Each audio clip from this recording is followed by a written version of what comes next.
Good evening, Deepak Haldipur.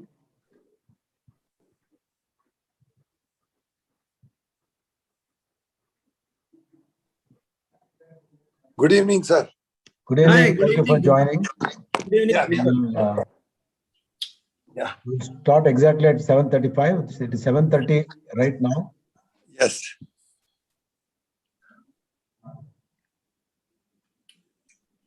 Good evening, sir. Dr. Subhash Chandra. Good evening, boss.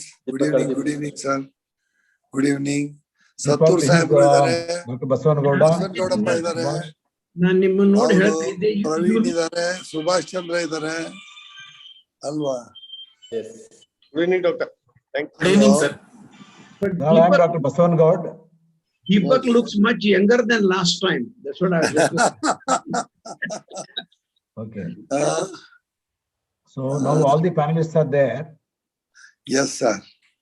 We can make a beginning, Vasant.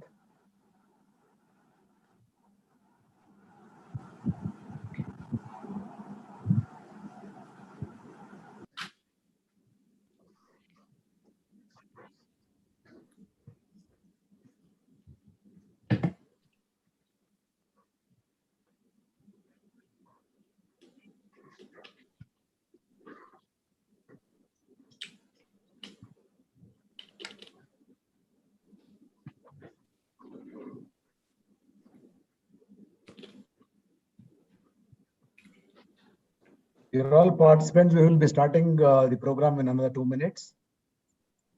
We are just waiting for a few more people to log in. Hopefully this Sir, will we be... can start, sir. There are 33 participants already. Yeah, you can start, Vasant. We can start.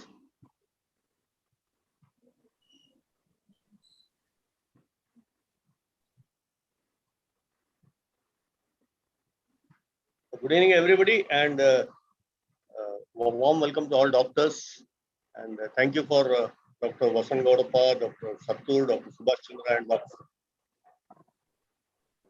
Yes, we'll be starting the program in a few minutes, sir. And this exciting webinar, COVID-19. We can start, sir. We can start. Yes, sir. So we have two eminent persons as moderators today, Dr. Basavangouda.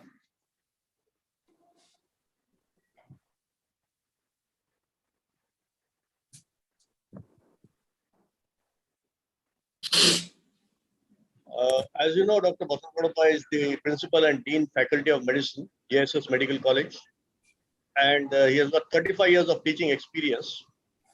He has got 15 global multi-center clinical trials and 2 ICMR research grants. He's also been the founder chairman of Karnataka RSSDI and past chairman of API Karnataka. He has 5 gold medals and 2 cash prizes to his credit, 4 social honors, several academic recognitions, and no doubt he not only has been an outgoing student with a lot of awards and the best teacher awards and best paper and poster presentations, but more than 14 orations, 175 guest lectures, and a lot of publications, more than 46 publications, and 12 years of administrative experience as a dean. Thank you, Sanjay. Vasant. You can go to the next slide and introduce Subhash. The other eminent moderator for the day is Dr. Subhash Chandra. Dr. Subhash Chandra, as you are well aware, is the alumni of Gulbarga University and Bellary Government Medical College. He is the professor and HOD of medicine of JSS Medical College. Dr. Subhash Chandra has several research publications to his credit. He is also the principal investigator of multi-center clinical trials in Europe and India of the Empire randomized clinical trial. And this was published in the journal JAMA in the year 2013. He has been awarded several orations at several state conferences, and both are held in great esteem by their students, not only in Karnataka, but many states. So over to you, Dr. Basavangouda and Dr. Subhash Chandra, to take further the proceedings. Thank you. Thank you, Vasant. Without delay, let us all see that we deliver the goods to the participants on this exciting COVID pandemic update. I have no doubt that you have heard enough about COVID-19 and you have seen enough through the media and you have seen enough and more than enough through the social media communication. There will be a lot of myths, a lot of scary points that are communicated through WhatsApp, Facebook, and so on. Friends, this program was designed basically to deviate from the routine discussions. The first point will be discussed by Dr. Sattur on the healthcare workers and the COVID impact. How the healthcare workers are they ready for facing the so-called predicted third wave? That will be followed by another exciting talk, which is more spoken about by Dr. Deepak Haldipur, an eminent ENT surgeon. He will be introduced later by Subhash, and he will be talking on the hot topic of today, that is mucormycosis. He is the one who has treated maximum number of mucormycosis in Karnataka. That's why we requested him, and he readily joined, and we welcome him. Then the last talk will be on COVID vaccine. We all know there are several hue and cry about the demand and supply. It is something like a bride which came forward to get married. The person was not interested in getting married because he wanted an ideal bride. By the time the ideal bride was to be produced, that got married by somebody who was interested to take it. Then the bride was not available when he is ready to take any bride to get married. So that is what has happened. Praveen will be taking us through the vaccine related issues, how the vaccines are developed and commonly asked questions among our own professional colleagues and the public. With this, I am happy to introduce the first speaker.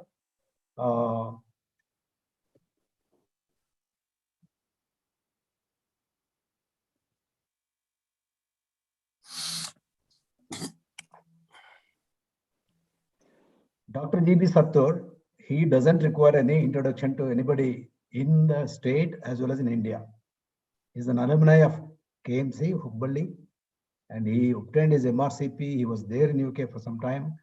And then he is a distinguished physician. Cardiodiabetology is his interest area.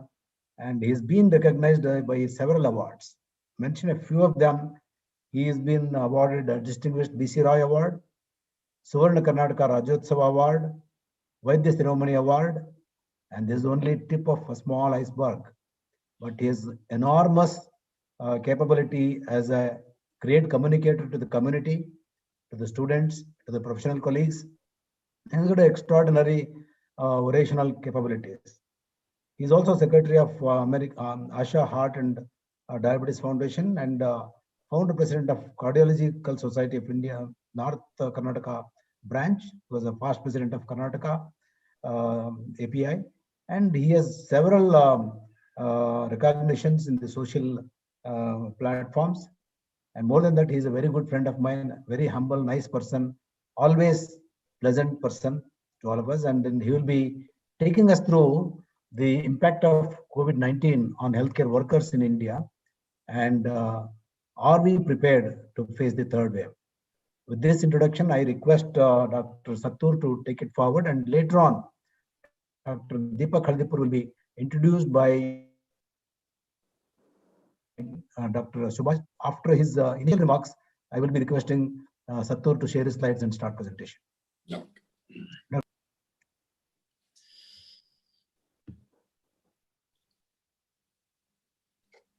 Oops, there's a problem now. I don't think I have opened it. Just 1 sec.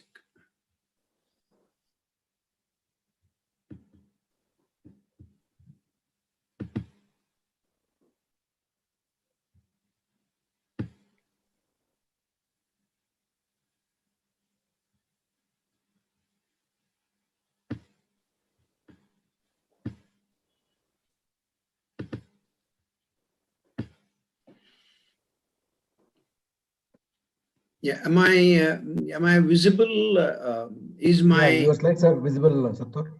Slides You're audible and your slides are visible. am I audible? Yeah. Yeah. Great. Thanks principally to Micro Labs for a bit of an unusual amongst all the chaos, informative as well as COVID-19 itself. And we all have been hectically busy. We know that in a number of ways, either in treating COVID patients or as communicators to the media, communicators to the community, and in a variety of ways. Almost all the physicians have been busy in the related branches. And for this evening meet, thank Dr. Basan Gaudappa, and he's a very close friend of mine, and much of his praise has been more as a good friend of mine for the last more than 3 decades, and friends, and shared a number of platforms on many of the national and the state events. With this, I welcome all my friends and other colleagues, the juniors, for this meet. I'll just go through this, and then maybe we'll take up certain issues when all the 3 topics are discussed. Because this is each topic for all the 3 of us is extensive. It might take around 4 hours each to talk on the topics, but we have been given around 20 minutes. So I'll try to just go through, and maybe we could take some questions as we come through. Now, this is the current global scenario as of Feb.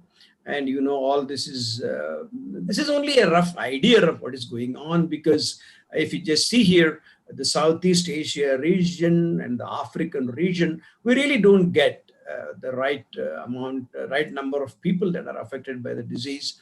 This is almost at the end of the first wave. Yeah, hello Gilbert. This is good evening, Gilbert. Hi, this is Dr. Praveen. Somebody is open on the. Can we just mute all the this thing, please, mics? And you can just see here that the Southeast Asian region in this color.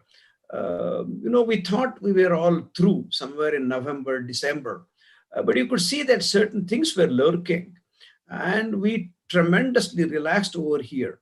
And that's where probably we are now paying the price for the second wave. And this is how we know all this, how the pandemic has gone through. And we have got all these 5 stages. And if we just go through some of these stages, you know that an unknown virus emerges. And now we know that this virus almost is from the lab itself and came out of the lab. Why and how it came out of the lab is a billion-dollar question and is a matter of discussion mainly between US and the China. And we all become observers for this. And I somehow strongly feel it is definitely a lab organism and not a natural transmission from animal or whatever source. And then you have got, of course, the pandemic unfolds, and then you have got a pandemic accelerates. Then you have variants all across the globe. And finally, we come across a certain vaccine as a panacea of this whole episode. Now, what do you think? Is coronavirus, is it stupid or is it smart? I'll take it up in the question format. Let us see how many of us say it is stupid or it is smart. And I have arguments for both and see which side wins. Do we think this virus is stupid or is it smart? We'll discuss on that later on. And here, of course, we know who are all the frontline workers, doctors, nurses, hospital administrators who get bit neglected at times, and housekeeping staff like ward boys, class 3, class 4 workers. And, they are also on a PPE kit in ICUs and all that. Invariably, they get bit neglected.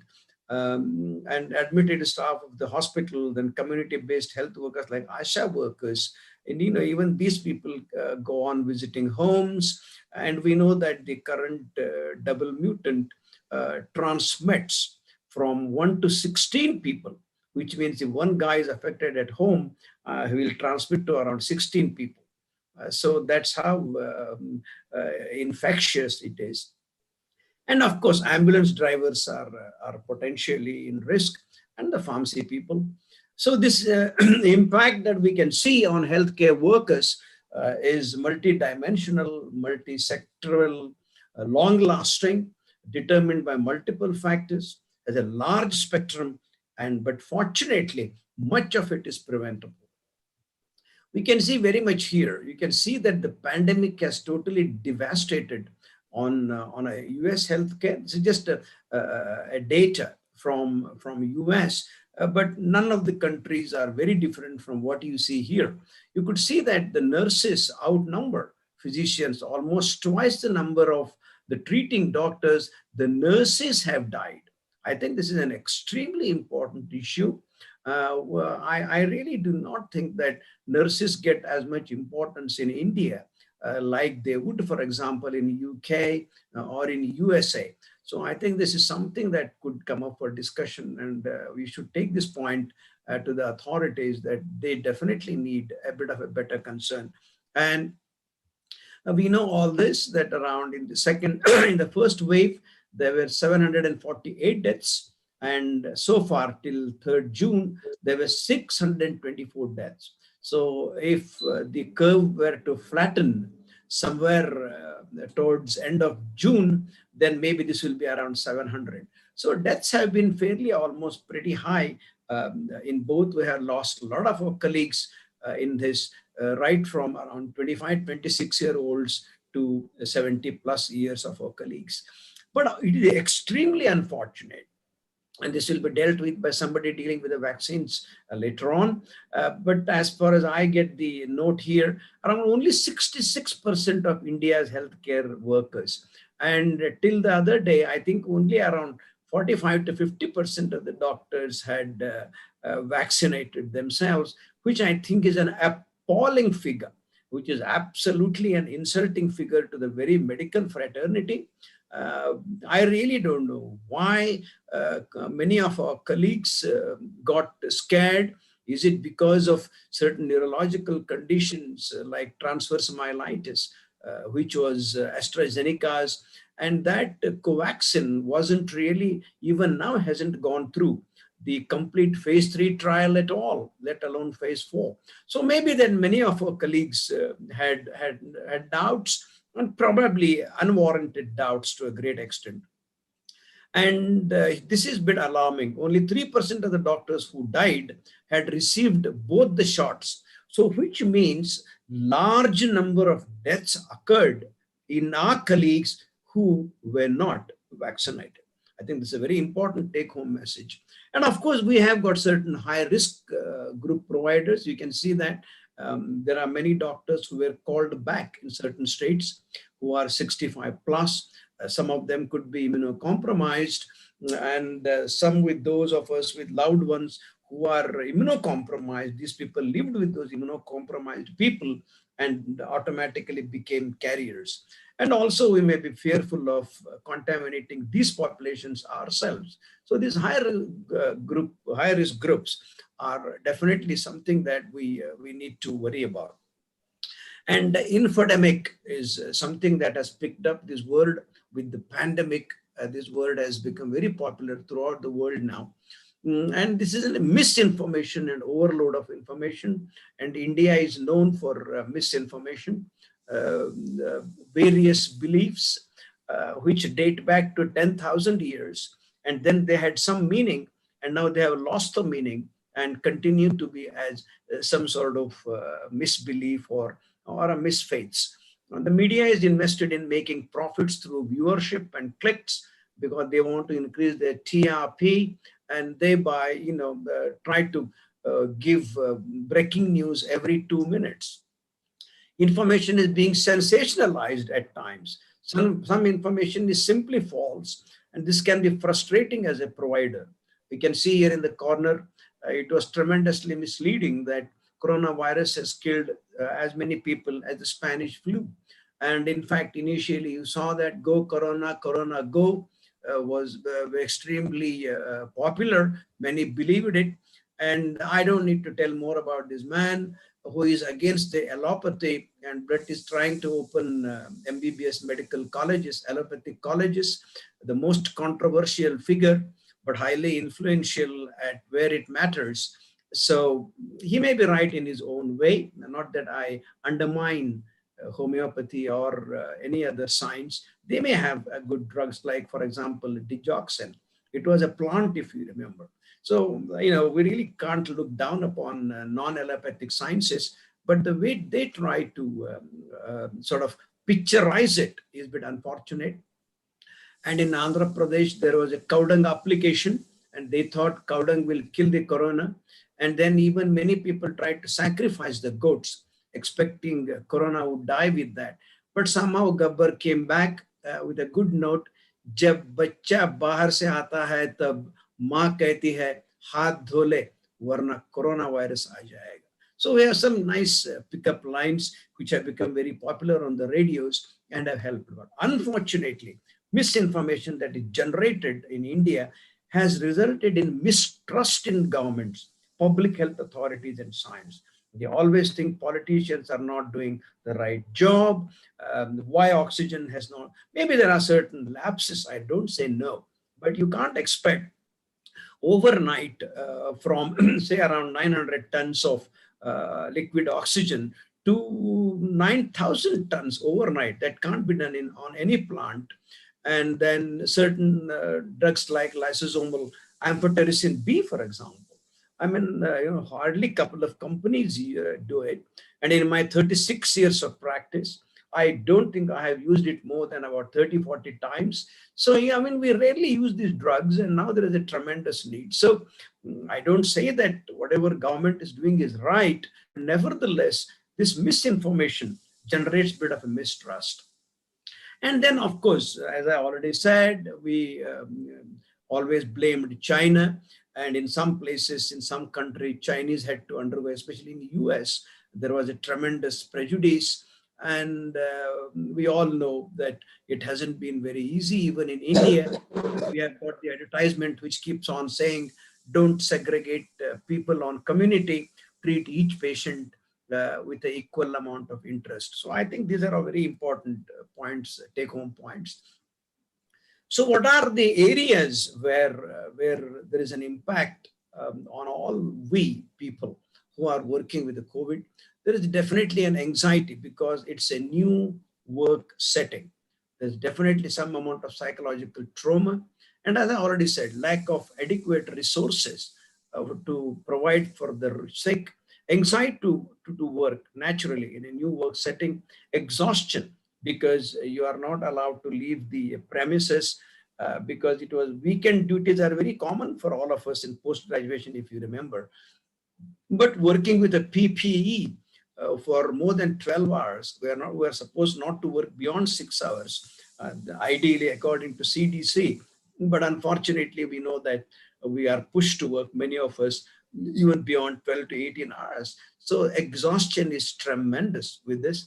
Then, of course, risk of spreading the disease to the family members. So many people, if you remember, slept in a hotel, did not see their young children for a good length of time. And fear of death is something that can enter into a doctor's brain and never goes out, which I discussed during the discussion time. Then the fear of disease itself is a hanging sword on all of us, especially people like me.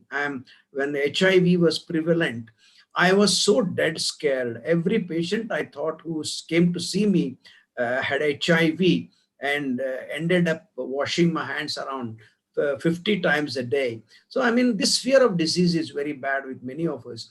And of course, the risk of exposure, we always know. Adapting to new working conditions, the diseases, new working in ICUs. ICUs are very different.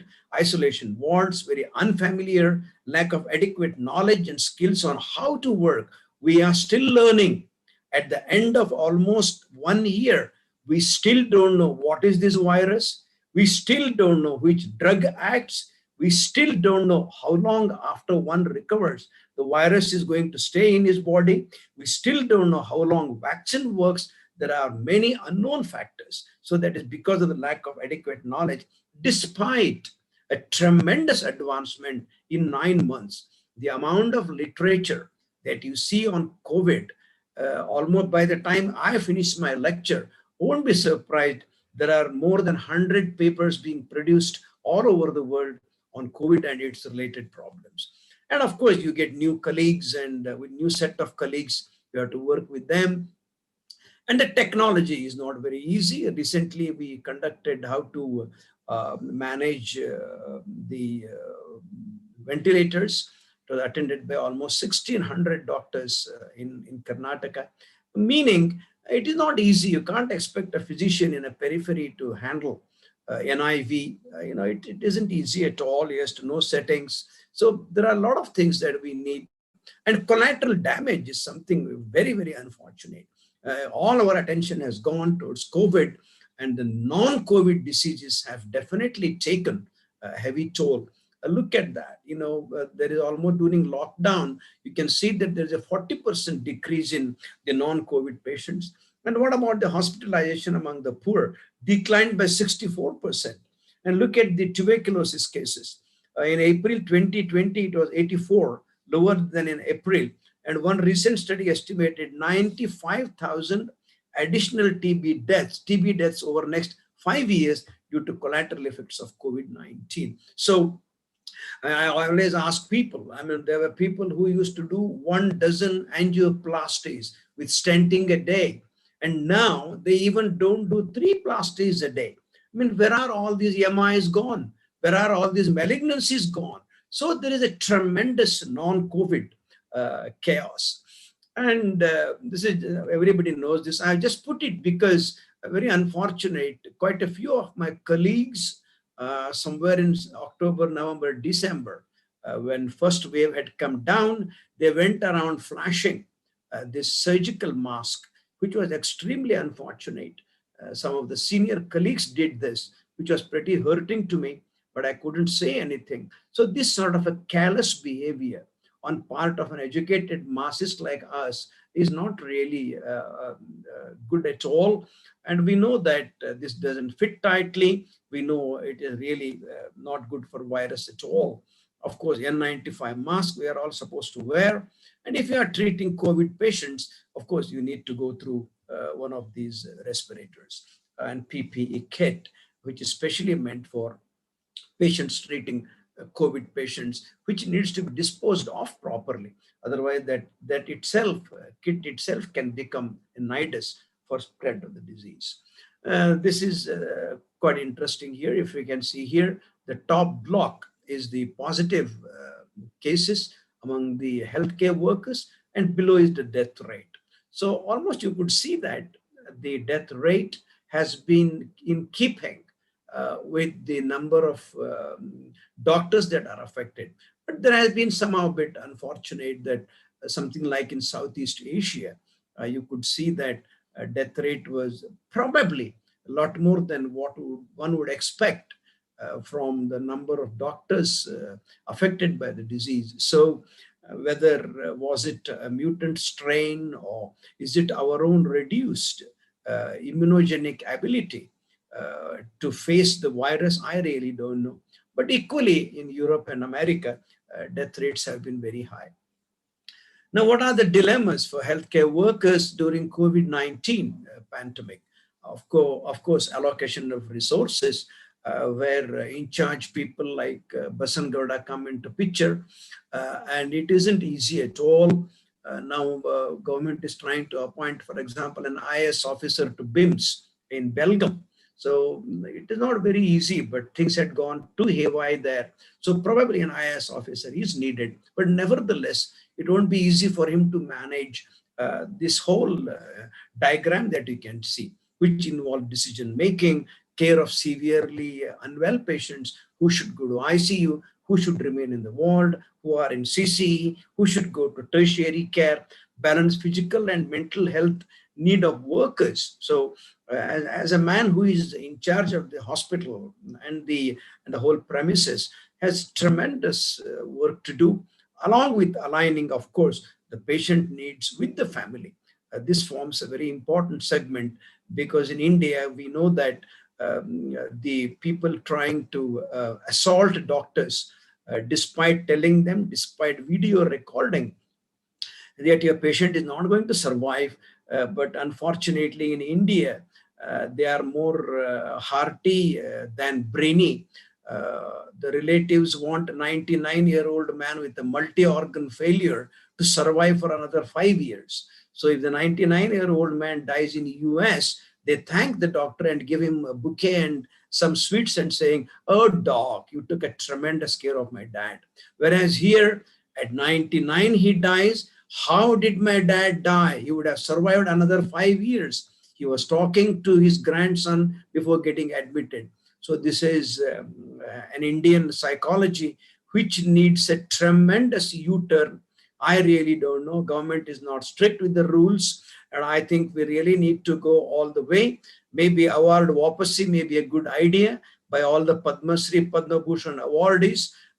Basan Gowda knows, and all in AP, I know I'm very vocal on this. If we keep on collecting, please sign a paper so that we can submit it to the Prime Minister and they will make their rules stricter. There has been an emergency rule, but we know that there have been so many, even a pediatrician, if you remember, recently was beaten blue and black. I am extremely concerned with this. Violence on doctors is something I am likely to fight out completely with the central health authorities, as a member of the COVID expert committee, and knowing some of the people there.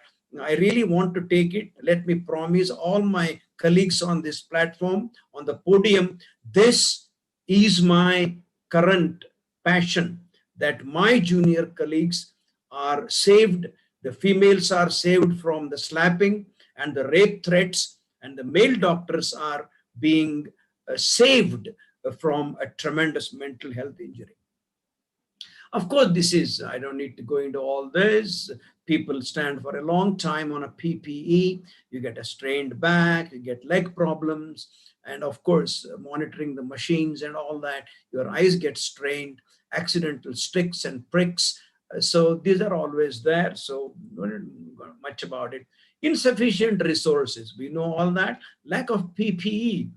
Even in America, there was a lack of PPE. Do you know that? In some of the states, the doctors there in US, the white doctors, not Indian doctors, they tried to pierce 2 holes for the eyes in the regular plastic bags, and they put it on their head as some sort of covering the mask. So PPEs are definitely lacking all over because there was a sudden demand for this.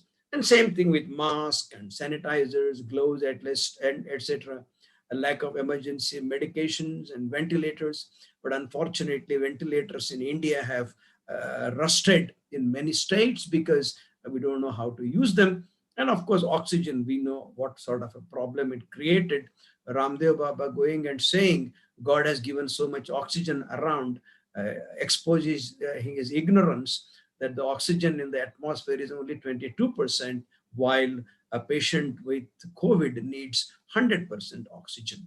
So these people, non-allopathics, try to expose their inherent DNA-based ignorance at times. And of course, limited idea about the resource rationing. People like Basan Gowda should be knowing how to go about, but not all are as smart. In resource rationing is extremely important in somebody who is dealing with this. Limited human resources to work with, of course, keep on doing postgraduates, double duties, 3-time duties, and still some of the bosses are so unfair to the postgraduates in many medical colleges. This is my another area of interest. It is unfortunate that the postgraduates are not treated like the colleagues by many professors. This is something that I always disliked. This is my another area of interest, where I want PGs to be dealt with a respect by their professors and by their thesis guides, who thinks, some of them, I don't mean all, I have had a lot of complaints on this. This is my another area of interest, to safeguard the postgraduates from ongoing masquerading by their ill-intended professors who would treat them not rightly. And of course, you have limited human resources to work with, and lack of availability for non-COVID patients. We already spoke about it. And this is extremely important. Risk to infection to the family members. As I said, many slept in the hotels. And look at here, we know that in Delhi and in so many places, people were kicked out of their flats overnight. And amongst many of the people who have attended this, I'm sure some of you have definitely faced this. You were asked to leave from the flat the very night, and in fact, in one incident, the nurses' bags were thrown out, and a couple of people were arrested in the flat. Trying to just say that all this ultimately, of course, causes the psychological impact on healthcare workers, the stress, the anxiety, the distress, loneliness, fear, depression, anger.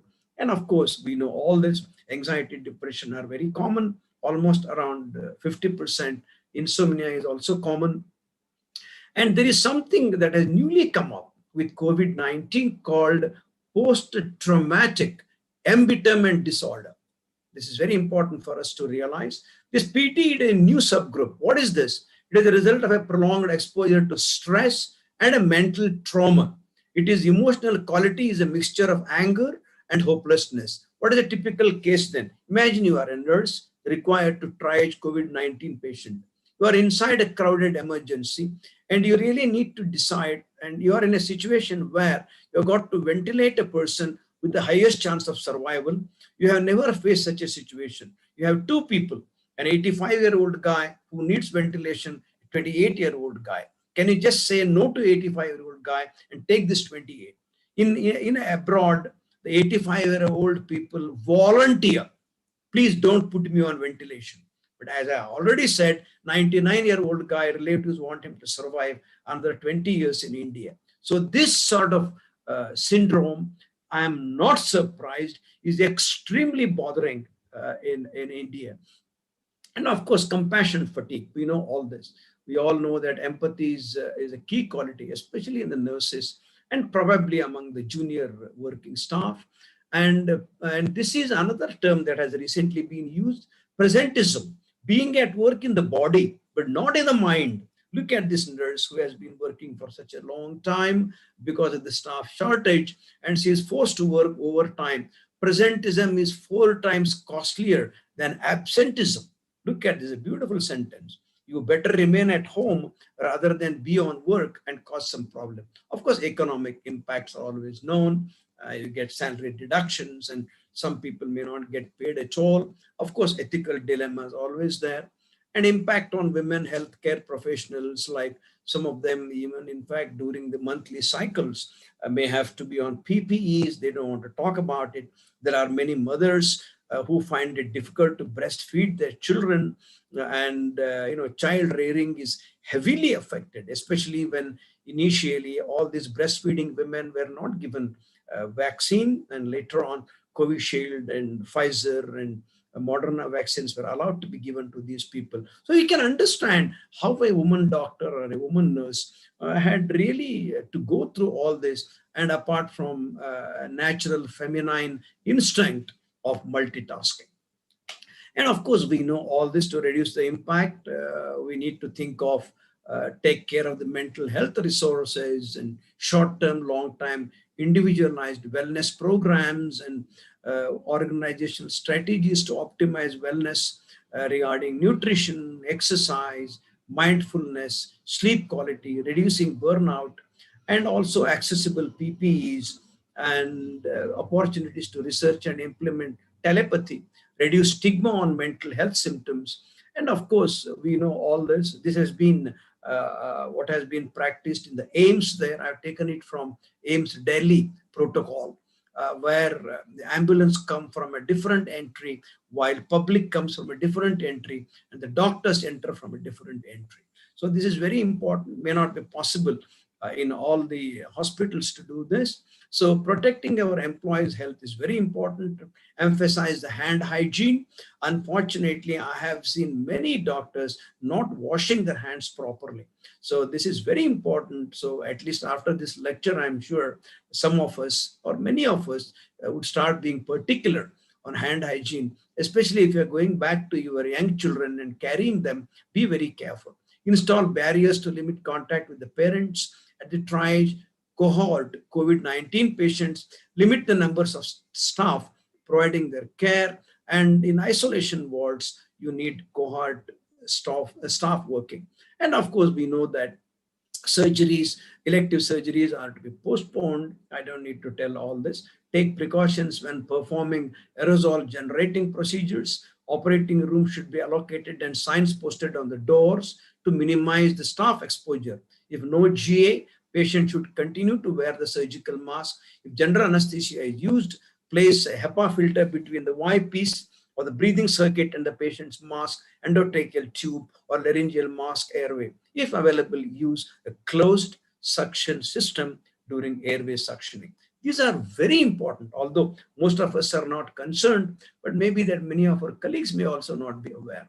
And self-care is something that we need to take care of. Try to reduce the physical stress, valuing your body and believing that your needs matter.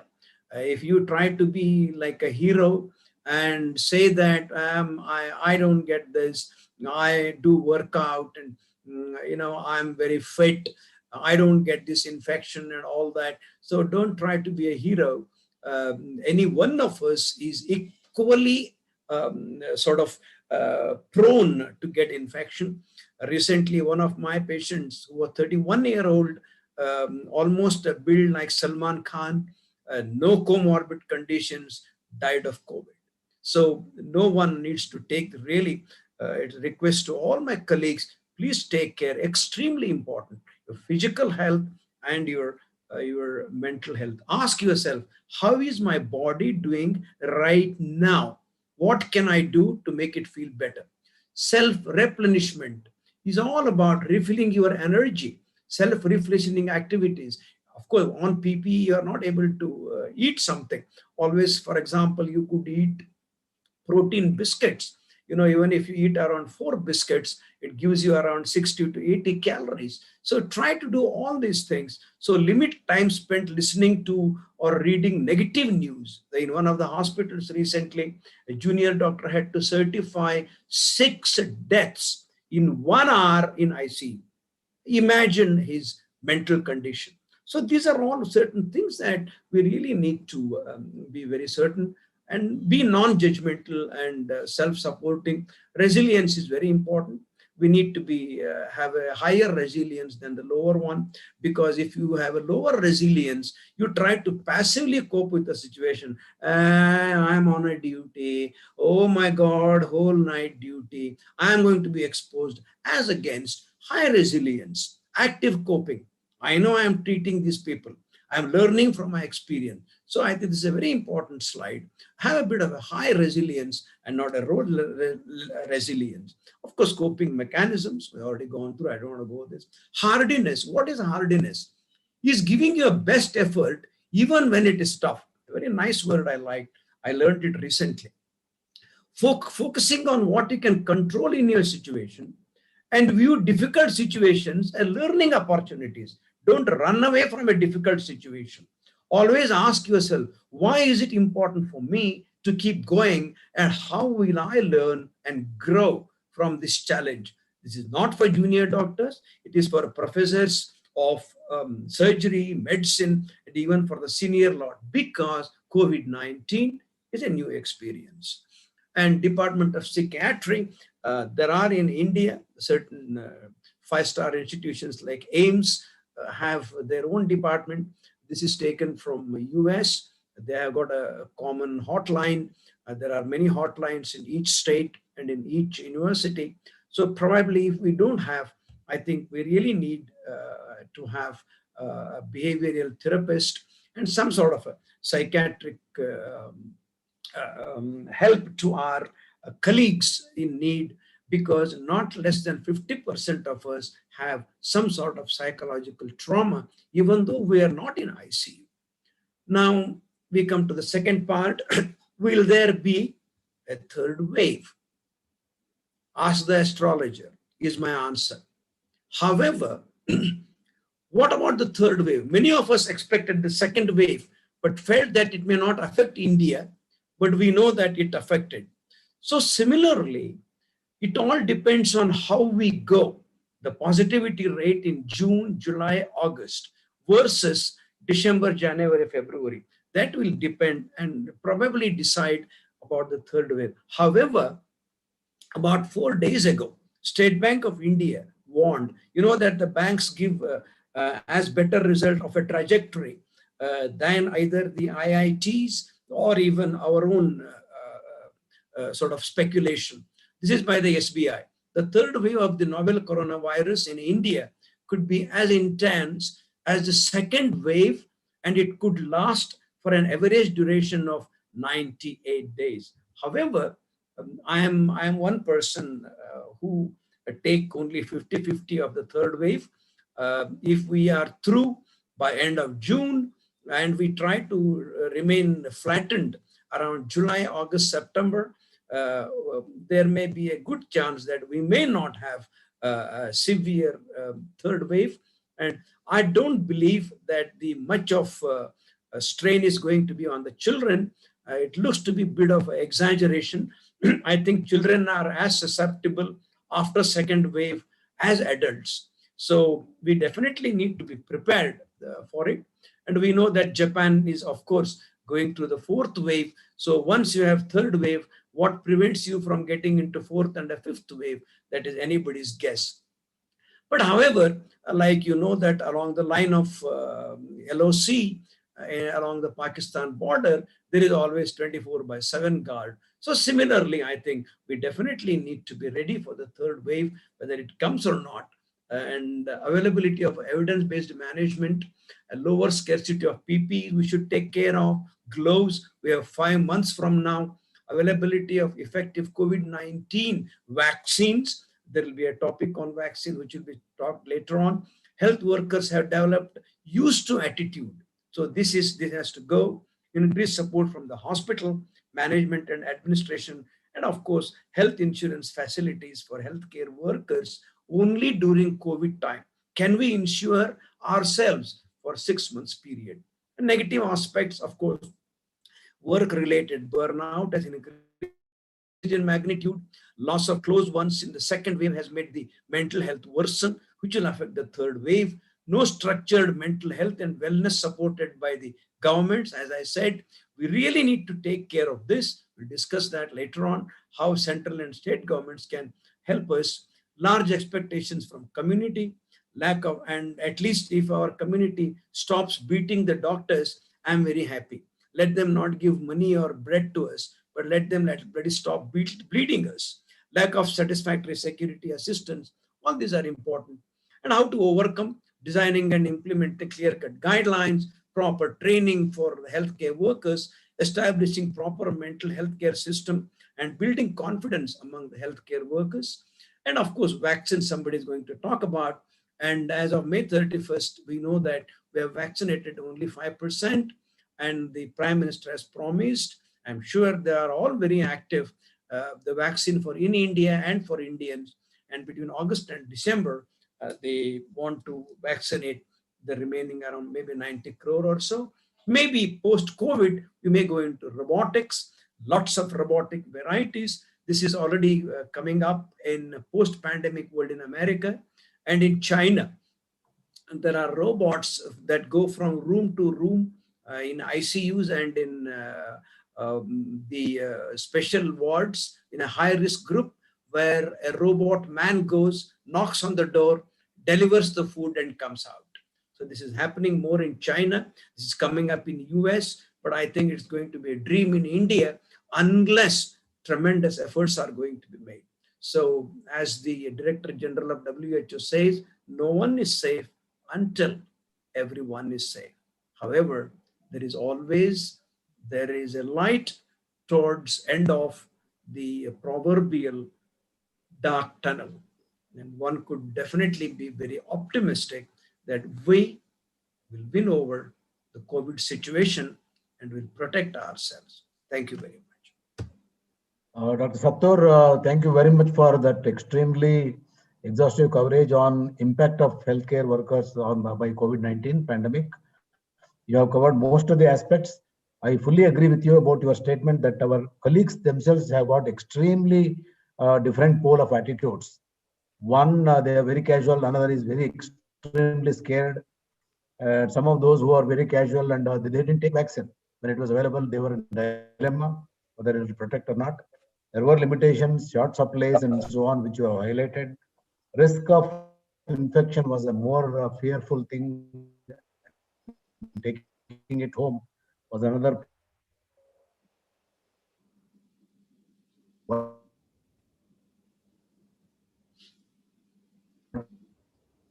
of it. Whatever you say, you correct. That is very important. Most important effect on the healthcare workers, more than the infection, more than the fear, more than the exhaustion, is the attitude of the society. Rightly, you said 90-year-old fellow has to be surviving with all multi-organ failure. He comes to a hospital and they want him to survive. All these atrocities are only happening in India. I don't know. You have to make a strategy through the organization. And as you rightly said, we have to find out a way to fight against such kind of attitude to be overcome.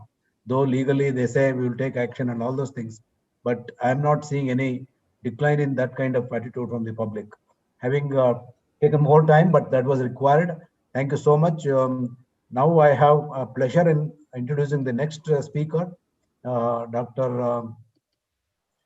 Um,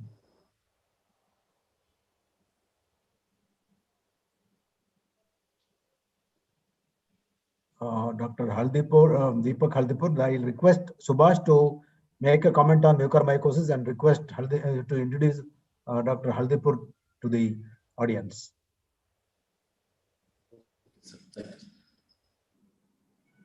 Good evening to all. We'll move on to second topic, mucormycosis in COVID-19, hard realities. So we all know that the COVID-19 hit the globe in many ways which were not foreseen by anyone and brought a plethora of complications along with it. Mucormycosis is a fungal infection with a grave prognosis if not diagnosed early and treated in an appropriate time. The need of the hour is the increase in the incidence of mucormycosis in a COVID-19 infected patient, those who are recovered from COVID-19 infection. So to talk on this very interesting topic, we have Dr. Deepak V. Haldipur, is a renowned ENT surgeon practicing in Bangalore, and he is an alumnus of prestigious Bangalore Medical College, and is an internationally renowned ENT surgeon who brings immense experience spanning over 3 decades in the field of otolaryngology. One of the foremost ENT surgeons of India who has mastered excellence in skull-based surgeries, both in endoscopic and endoscopic anterior and lateral skull base. He is one of the very few surgeons in the country with extensive experience on cochlear implants, endoscopic sinus surgeries, microsurgeries of the ear, and so on.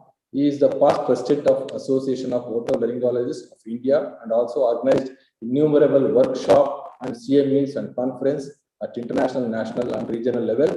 And he is one of the ENT surgeon in Karnataka. He has got a vast experience in diagnosing the post-COVID mucormycosis. That's more than 70 patients in his series, and he has operated on them, debunked on them, and treated.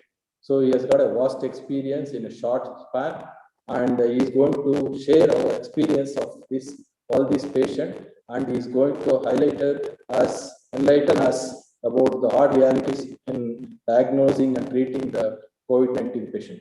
Over to Dr. Deepak Haldipur. Thank you, Subhash, for introducing Deepak. Deepak, I thank you so much for readily accepting when I requested you over phone through your colleague, classmate, Dr. Bharati, who connected me to you. Thank you. And we are now looking forward to you to talk to us on mucormycosis, your clinical experience, and all the aspects related to. Many people are eager to know about it. Next 20 minutes, I request you to cover this topic. Sir, thank you very much at the outset. I hope I'm audible. And please let me know if the internet connection anytime goes bad. I can always switch to the Wi-Fi because that is the biggest thing nowadays. You are very much audible, sir. You can carry. Yes, sir. See, my talk will be very, very short and I will try to stick to what were the ground realities that I faced. In Trustwell Hospital, in the last 2 years, I had seen about 6 cases of mucormycosis. In fact, even in the last pandemic, I could see about 2 or 3 cases of mucormycosis. But the difference was, all these were on a slow variety, which progressed very slowly, and they all got better. Most of the patients got better. April 30th this year is when I saw the first case of mucormycosis in this pandemic. And I think today is June 4th. And as on record, today night, I think I've completed 189 surgeries totally. And I think in the outpatient, everything put together, I must have seen around 260 cases. Probably due to various reasons or the expenses, because mine being a private corporate hospital, about 70 people dropped out of the list and they didn't get operated by our team. So as the case came in, the first thing we did was to take them to the OPD, do a proper video endoscopy or a diagnostic endoscopy. Invariably, the picture that I saw was either looking like a sinusitis, that is the middle meatus or something. I could see some pus. But this pus was slightly more brownish, slightly more bloody compared to a bacterial sinusitis. In little more advanced cases, I could see the necrosis and that black eschar, which made it very clear that I was looking at a case of mucormycosis. In a few cases, neither did I see black eschar, nor did I see brownish pus, but I saw slough or whitish necrotic tissue. In fact, yesterday I happened to see a patient from Sirsi where all the sinuses were normal, and I found this tissue right next to the eustachian orifice going towards the parapharyngeal carotid. In fact, we had multiple presentations, so we very quickly formed a protocol. The ENT surgeon first does a diagnostic endoscopy. We take a biopsy. If the pus is there, we take a swab, and then we send it for KOH smear. We also send a tissue for KOH smear and one more tissue for fungal culture. Now the KOH smear report comes within a couple of hours or within 1 hour. You can also do a PCR, but the PCR is only about 60 to 70% accurate, whereas a well-taken KOH smear is more than 95% accurate. Initially, the microbiologist, again, whom I had never spoken for a long, long time, we had tremendous interaction through this 1 month, and the microbiologist told me, please don't take a thick biopsy, please take a thin biopsy or a thin slice of the tissue, because that dissolves faster in the medium and it becomes easier for them to report. This was one point which I learned. The other point I learned was that my CT scan had a very limited value in mucormycosis. The rule of the thumb was to always have an MRI scan, always contrast enhanced, unless the patient's creatinine was above 1.4. Always did a contrast-based, MRI scan. CT scan was used only when, in the second stage of the disease, if I had the doubt about involvement of the palate, where we had to plan whether we need to do a maxillectomy or a maxillary debridement, the CT scan was invaluable. Fortunately, most of the diagnostic centers offer an MRI with contrast along with a complementary CT. So it didn't bite the patient's purse as well. So step 1, we did a biopsy, sent it for KOH. Step 2, we did a MRI with plain and contrast. Step 3, we took an ophthalmology opinion, we took a neurologist opinion, and we took a facial-maxillary surgeon's opinion. Once we did this, we told the patient that we need to go for surgery. Almost all of them, except this last lady who came from Sirsi, who had this lesion in the eustachian tube orifice, all of them underwent varying degrees of endoscopic sinus surgery, with debridement. During the debridement, we took a look at the maxillary sinus, and if we found that the floor was looking little doubtful in the endoscope, then we involved the facial-maxillary surgeon, who either did a debridement of the floor or sometimes the curating of the maxillary wall, or in many patients, they went ahead with a maxillectomy. In patients who lost vision, we waited for a day or two and we went ahead with orbital exentration. In many of the patients who came to us with intact vision but partially frozen eyeball, where the movements were affected, we did FES with debridement along with an orbital decompression, where the medial wall of the orbit of the lamina papricia and the half of the roof of the maxillary sinus up to the infraorbital nerve was taken out. So in some aggressive cases, in fact, in 2 cases, we had to do a FES with debridement, total maxillectomy, unilateral orbital exentration, and a craniotomy to remove the abscess which was found by this mucor. Now, the presentation of the mucor in brain is of 2 variants. One, there are patients who present like a well-loculated frontal abscess or a temporal lobe abscess. These people do much better with surgery than patients who show diffuse parenchymal mucormycosis. Again, before doing all this, we first looked at whether the patients were still on oxygen. Because remember, all these patients come post-COVID and most of them are still recovering from a COVID pneumonia. So we had to involve the anesthetist at every step, because any patient who worsens after the surgery has to go onto a ventilator. And the patients with a COVID pneumonia, you know the prognosis when they go onto the ventilator. So the initial week, we were very hesitant. But after 1 week, we realized aggressive surgery followed by liposomal amphotericin B gave the best results. The first 21 days, when I had ample stocks of amphotericin B, the results were very good. The moment the amphotericin B supply stopped and we had to move to posaconazole, the results definitely came down. But we became more and more aggressive with surgery because that was the only hope we could give the patients. And we told all the patients, because patients have this feeling that can I only take the medicine? We told them treating mucormycosis is like treating a diabetic gangrene.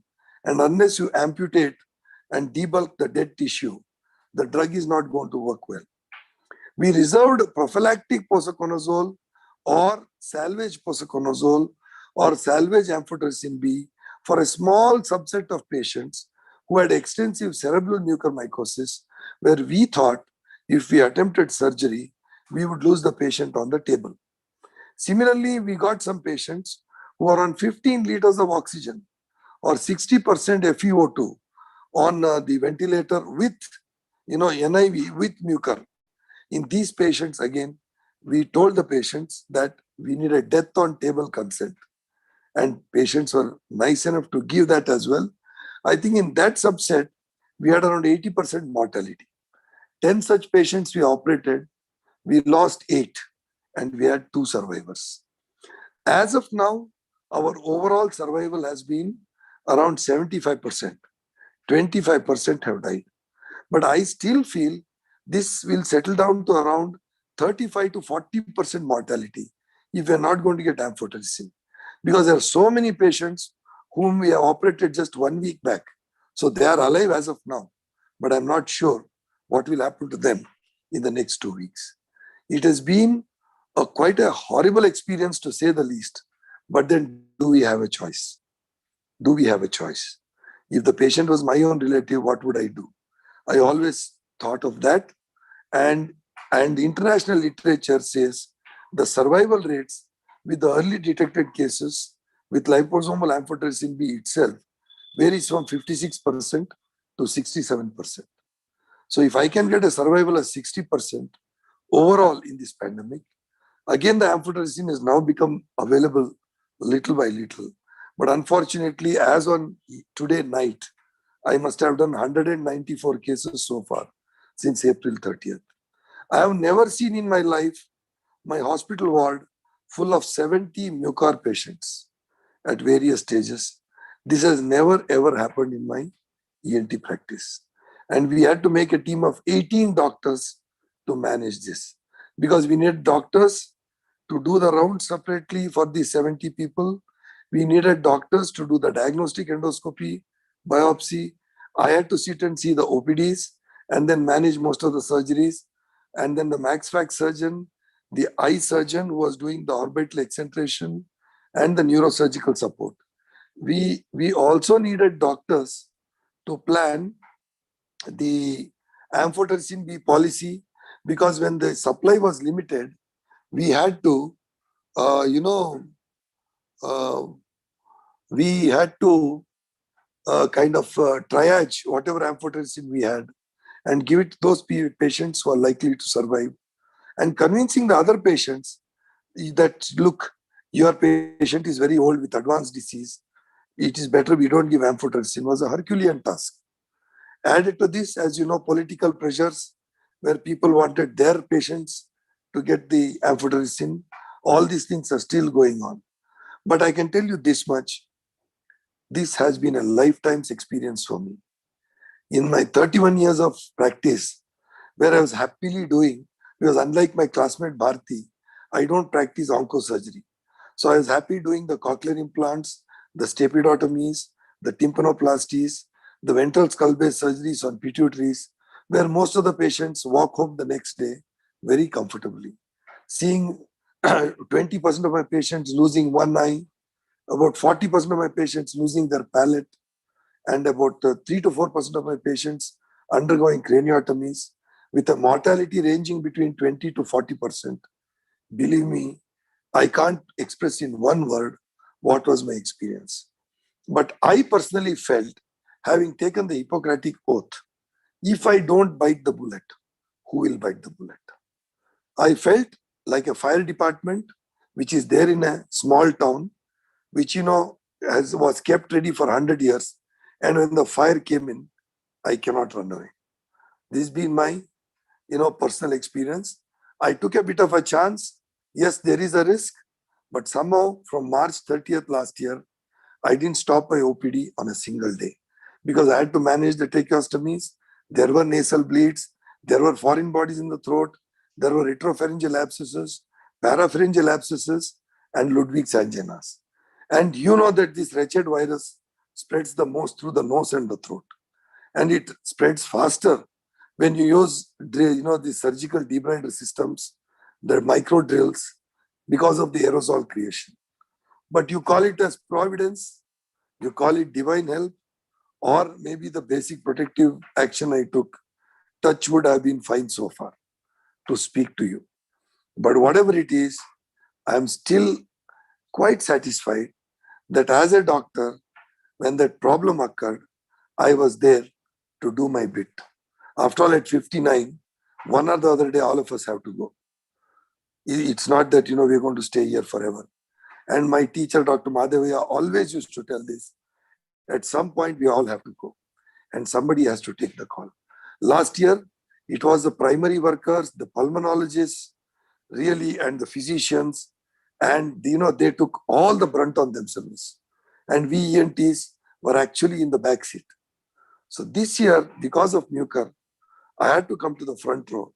And I thought when it happens, there have been so many heroes before. There have been so many heroes in pulmonologists, in general medicine, so many doctors. You all know that we lost our own Govinda Gowda in the same pandemic last year. But then these things happen. But I must tell you that now we have got the idea about what should be done in Mucor. And I'm very convinced that it has to be aggressive surgery and aggressive investigation. You have the smallest doubt, do an MRI, whatever, and sometimes you feel it is bacterial sinusitis or fungal, and your clinical features are not matching it, MRI findings are not matching it, endoscopy is not matching it. It is okay. You can always go ahead and do a simple middle meatal antrostomy. In terms of morbidity, is nothing much. But if it is a Mucor, then you are definitely saving a life by early detection. In our series of 194 surgeries so far, we had 2 false positives. In the sense, we opened up thinking it is mucor. We found that it was a bad bacterial sinusitis. There were no fungal elements in that. But I think 2 out of 194, I would still take it. And anyway, they had bad sinusitis. They would have benefited from an antrostomy. So mine is a very small series.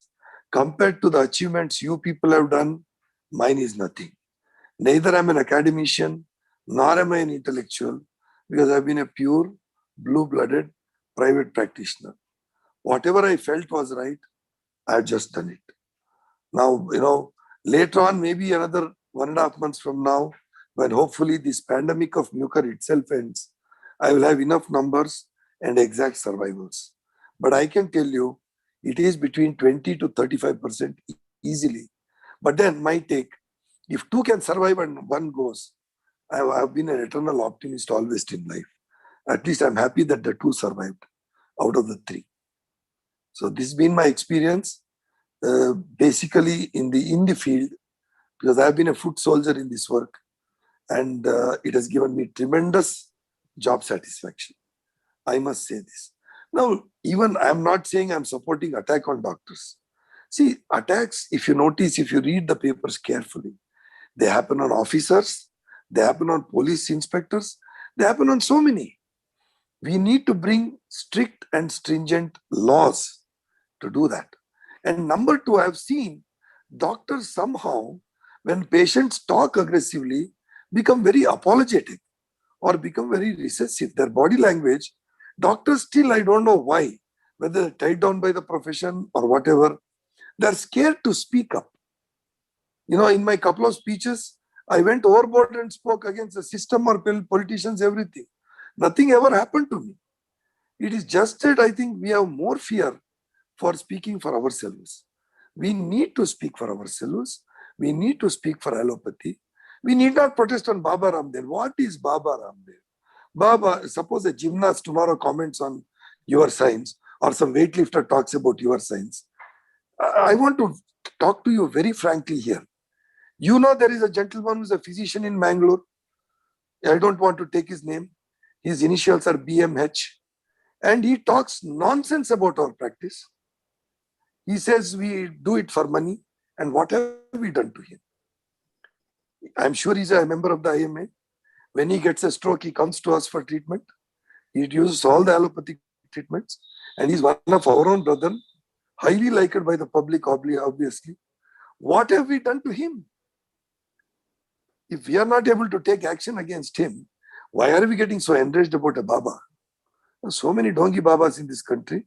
Why should we bother? Isn't it? Even to understand a man's effort who has climbed 1,000 steps, you should have climbed 600 steps. Then you will understand the greatness and difficulty of climbing 1,000 steps. How can a Baba ever understand scientific temperament? See, Thomas Alva Edison did 110 experiments before he found the bulb. I'm sure the Wright brothers had at least 8 to 10 planes crashing before they found the flying plane. That is how science works.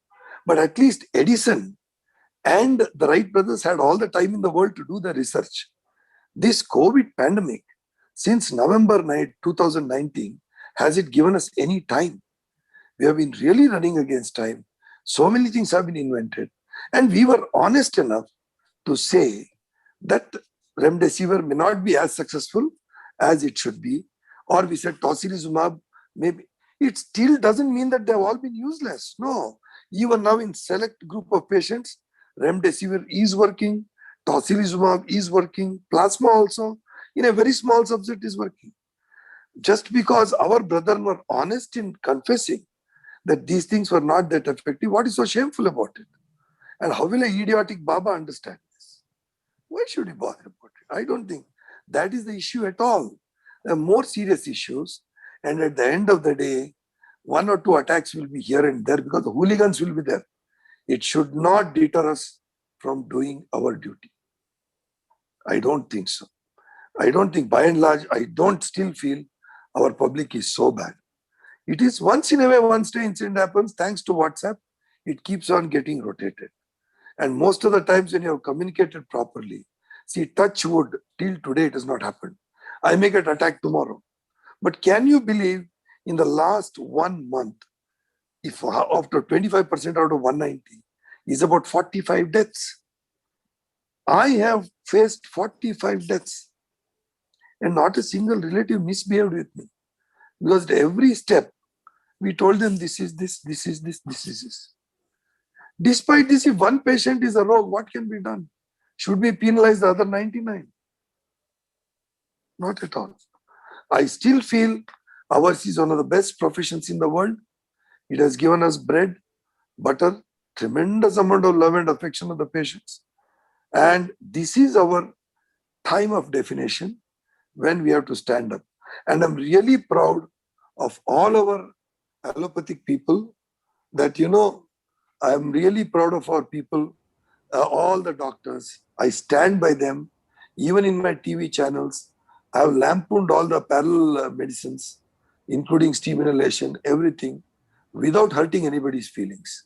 But otherwise, I still feel we should be very positive. I can tell you after 31 years of being an ENT surgeon and after 36 years of being allopathic doctor, I don't know how to make a cup of tea also. It is a fact.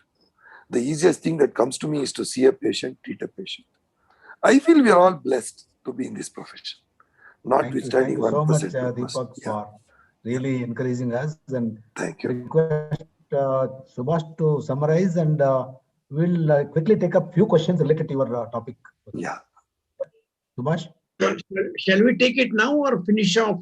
If Deepak is in a hurry to go quickly, because next topic is vaccine related, and the vaccine related questions have started pouring in from the beginning itself. Then I think I request you to, for Subhash, me to. I think we'll get Deepak off the hook. Yeah. But you spoke extremely well, Deepak. I think, I appreciate much of your thinking line is like mine, that we should be with our colleagues and, really defend them. Absolutely, you are right. And we have like-minded people like Basavana Gaudappa, who head the departments and who can do something in their power. I mean, people like you and me are in private practice, so we could directly go to the PM is a different issue. But officially, what people like Basavana Gaudappa can do to protect our junior colleagues, as you said, holistically. I mean, holistically, not just physically. Okay, sir. Thank you. Subhash, your quick comments, and then. Yeah. Yes, sir. So, I thank Dr. Deepak Vihaldipo for his excellent talk. Mucormycosis is basically an opportunistic infection used to occur not very frequently before COVID era. So with the advent of COVID era, we are having an increasing incidence of mucormycosis, the patients who are recovering from COVID infection.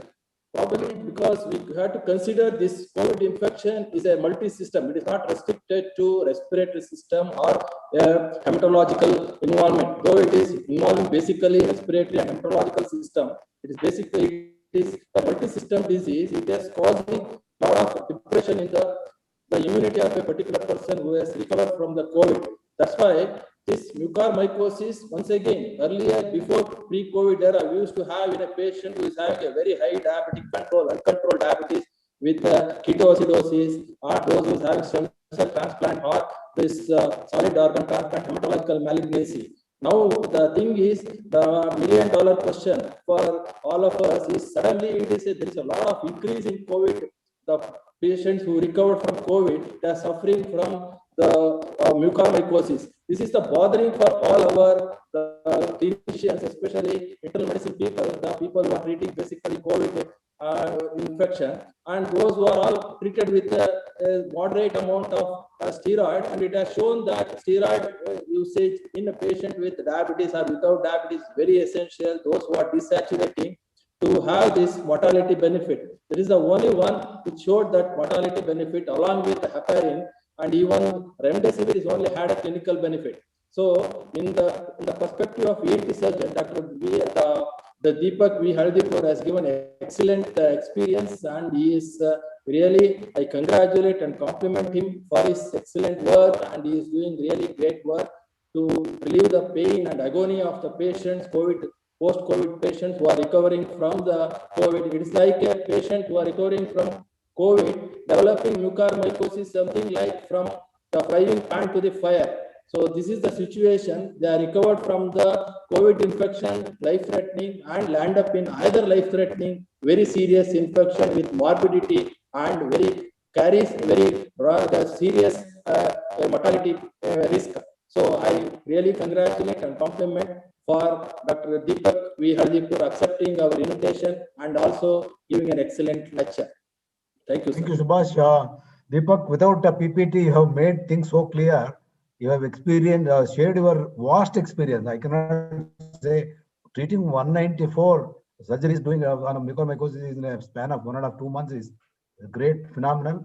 Dr. Bharati, your colleague, has appreciated your talk. Deepak is, as usual, great talk. That's what she has told. Sir, why is the incidence of mucormycosis is more in second wave? That is one question that is asked by one. If you can quickly answer that, and then we'll take the next two questions. Sir, the thing is, I feel as we kept on seeing in the first wave, I think all of us got obsessed with preventing a cytokine storm, because we realized that this COVID is fine otherwise, except where it causes a cytokine storm or a bad pneumonia. So we also realized that compared to plasma, tocilizumab, remdesivir, what works most effectively is the steroid. And we all felt diabetes can be managed later. What is there? What's so big about diabetes? If 1 week the sugar is high, what is going to happen? All our focus was on bringing these patients who went on to oxygen back to a good breathing lungs. If we had an intuition, which obviously we can't be having, that we'll have mucor. Actually, in the first wave also, we had some mucors, but the cases were very negligible. Now we realized that this was more common. I still feel one of the reasons was because we used the steroids more aggressively to combat the cytokine storm. Obviously, it was not for any other rationale, not for any other vested interests that we gave steroids. We basically wanted our patients to survive the COVID pandemic. Now that we have all realized that the offshoot could be a mucor, all the physicians by nature automatically have become more prudent in the last 1.5 months in giving the steroids. Number two, basically Indians are very poor diabetic patients. They never keep their sugars under control. A lot of them who claimed they were non-diabetic, when I took the history, they have not checked their sugar for 3 to 4 years before they got COVID. There is no proof that they were non-diabetic. Some of them are borderline diabetics. And in some of them, this mutant COVID virus itself played havoc with the milieu of the patients. Because one thing I saw, even previously in ICUs, people having asthma, we used to give steroids if they were diabetics. But the moment we put them on sliding scale insulin, the sugars would come down and I could operate the next day morning. Whereas in a COVID pandemic, the sugars refused to come down with the same dosage of insulin. I agree with you. The uncontrolled Yes. diabetes and Correct. yeah, and, In fact, steroid one of usage the interesting findings I found in most of these patients is that HbA1c values were much higher than their hemoglobin values. Okay. More than Deepak, 90%. there is one more question. Yeah. Is there any prophylaxis for a high-risk group of diabetic patients for preventing mucormycosis? They have to keep their sugar under control from day one. Definitely giving posaconazole or amphotericin is not the answer, because the toxicity of those drugs plus the scarcity of those drugs, it should be used on a patient who has got the disease when there's a shortage.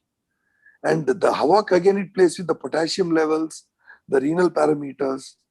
a strict no to give any of these medicines as a preemptive measure. Okay. The best thing to do. Has asked whether posaconazole is an alternative to amphotericin B. Can it be? Posaconazole, in my short, see, because as I told you, April 30th to June 4th, it makes it how many days? Exactly 36 days. That's been my experience. And in 36 days, if you ask me, posaconazole may be about 60 to 70% effective as amphotericin B. But the advantage with posaconazole compared to posaconazole injection, oral posaconazole is better absorbed. There's another question, sir. Were there any non-diabetics in your series, and were there any patients who did not receive steroids? There were clearly about 3 or 4 patients who didn't receive steroids at all. There were 2 patients who were non-diabetics. There were 11 to 12 patients who had not gone to hospital at all for treatment. They had not received any oxygen, ICU, anything.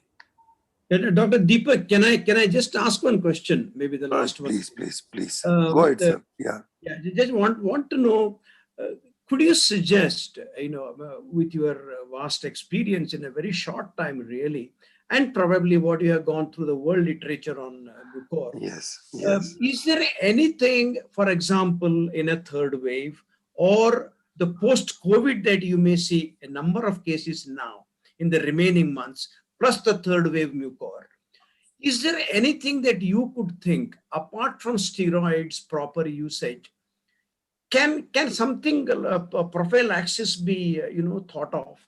Is science thinking in those lines, for example, posaconazole or any other? Sir.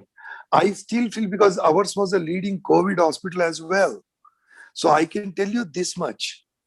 We need to pursue the sugar levels very aggressively from day one, OPD or IP. Basically what happened, all the wards were full. We were struggling to get hold of oxygen. We were struggling to get hold of ICU beds, NIVs, BiPAP machines. To be very honest with you, I don't think anybody went aggressively after the diabetes management. That alone should bring down the problems by 80%. Good. I still don't subscribe to the view that somebody takes steroids for 10 days, you start him on prophylactic posaconazole. No. Or prophylactic amphotericin B. No. I think now we know that we need to have a proper diabetologist or an endocrinologist or a physician aggressively going behind sugars along with COVID from the day the patient treats positive. Excellent point, Deepak. Thank you, Deepak. Please stay back because there will be some questions from our colleagues, if you don't mind. We'll go to the last topic that is to be presented by Dr. Praveen Kulkarni. Yeah. It's on COVID-19 vaccines, transforming scientific evidence into practice. We start seeing a lot of questions from our colleagues who are online. Dr. Praveen Kulkarni is an associate professor of community medicine at our college. His area of interest is epidemiology, biostatistics, medical education, and clinical research. He won a Young Scientist Award from Karnataka Association of Community Health in 2008, Best Reviewer Award for APA Karnataka Chapter Journal, Best Teacher Award from our university, Associate Editor of the International Journal of Health and Allied Sciences. He has 110 research publications. He was the key person involved in the first trial of vaccine in India, Covishield trial, where he was a PI, and we recruited the highest number in the country. And he completed the whole without a single dropout. He is a recipient of grants from ICMR, DBT, DST, Bill Gates, Melinda. He is very simple, nice person, and he will take us through his presentation. Over to Praveen. Thank you very much for all the nice words, sir. It will be really gratifying to hear good words, nice words about me from you. I am standing between all the participants' dinner, and I would like to talk very crisp and brief about how the vaccine are evolved for COVID-19 and what is the evidence that is generated and what in what way the evidence generated through the clinical trials is being practiced as a clinical practice, as a vaccine delivery practice in current days. So I will have this presentation as a question answer mode of presentation. So I'll be posing question to myself and I'll be answering it. So all these questions, one disclaimer from my end is, whatever I'm going to talk today, they're all from, all the information is from the published literature related to the COVID-19 vaccine.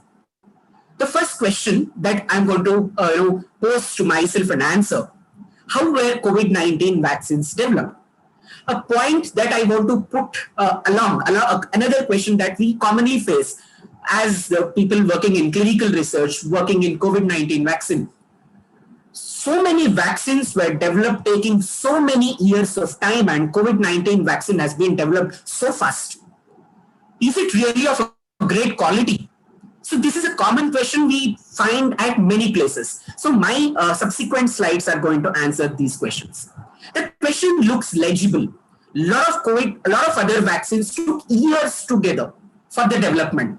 If you look at the typical vaccine development process, which involves usually 3-4 phases, and after the third phase, the vaccine is going to get approval from the regulatory authorities, and it has a long period of time until it gets approved.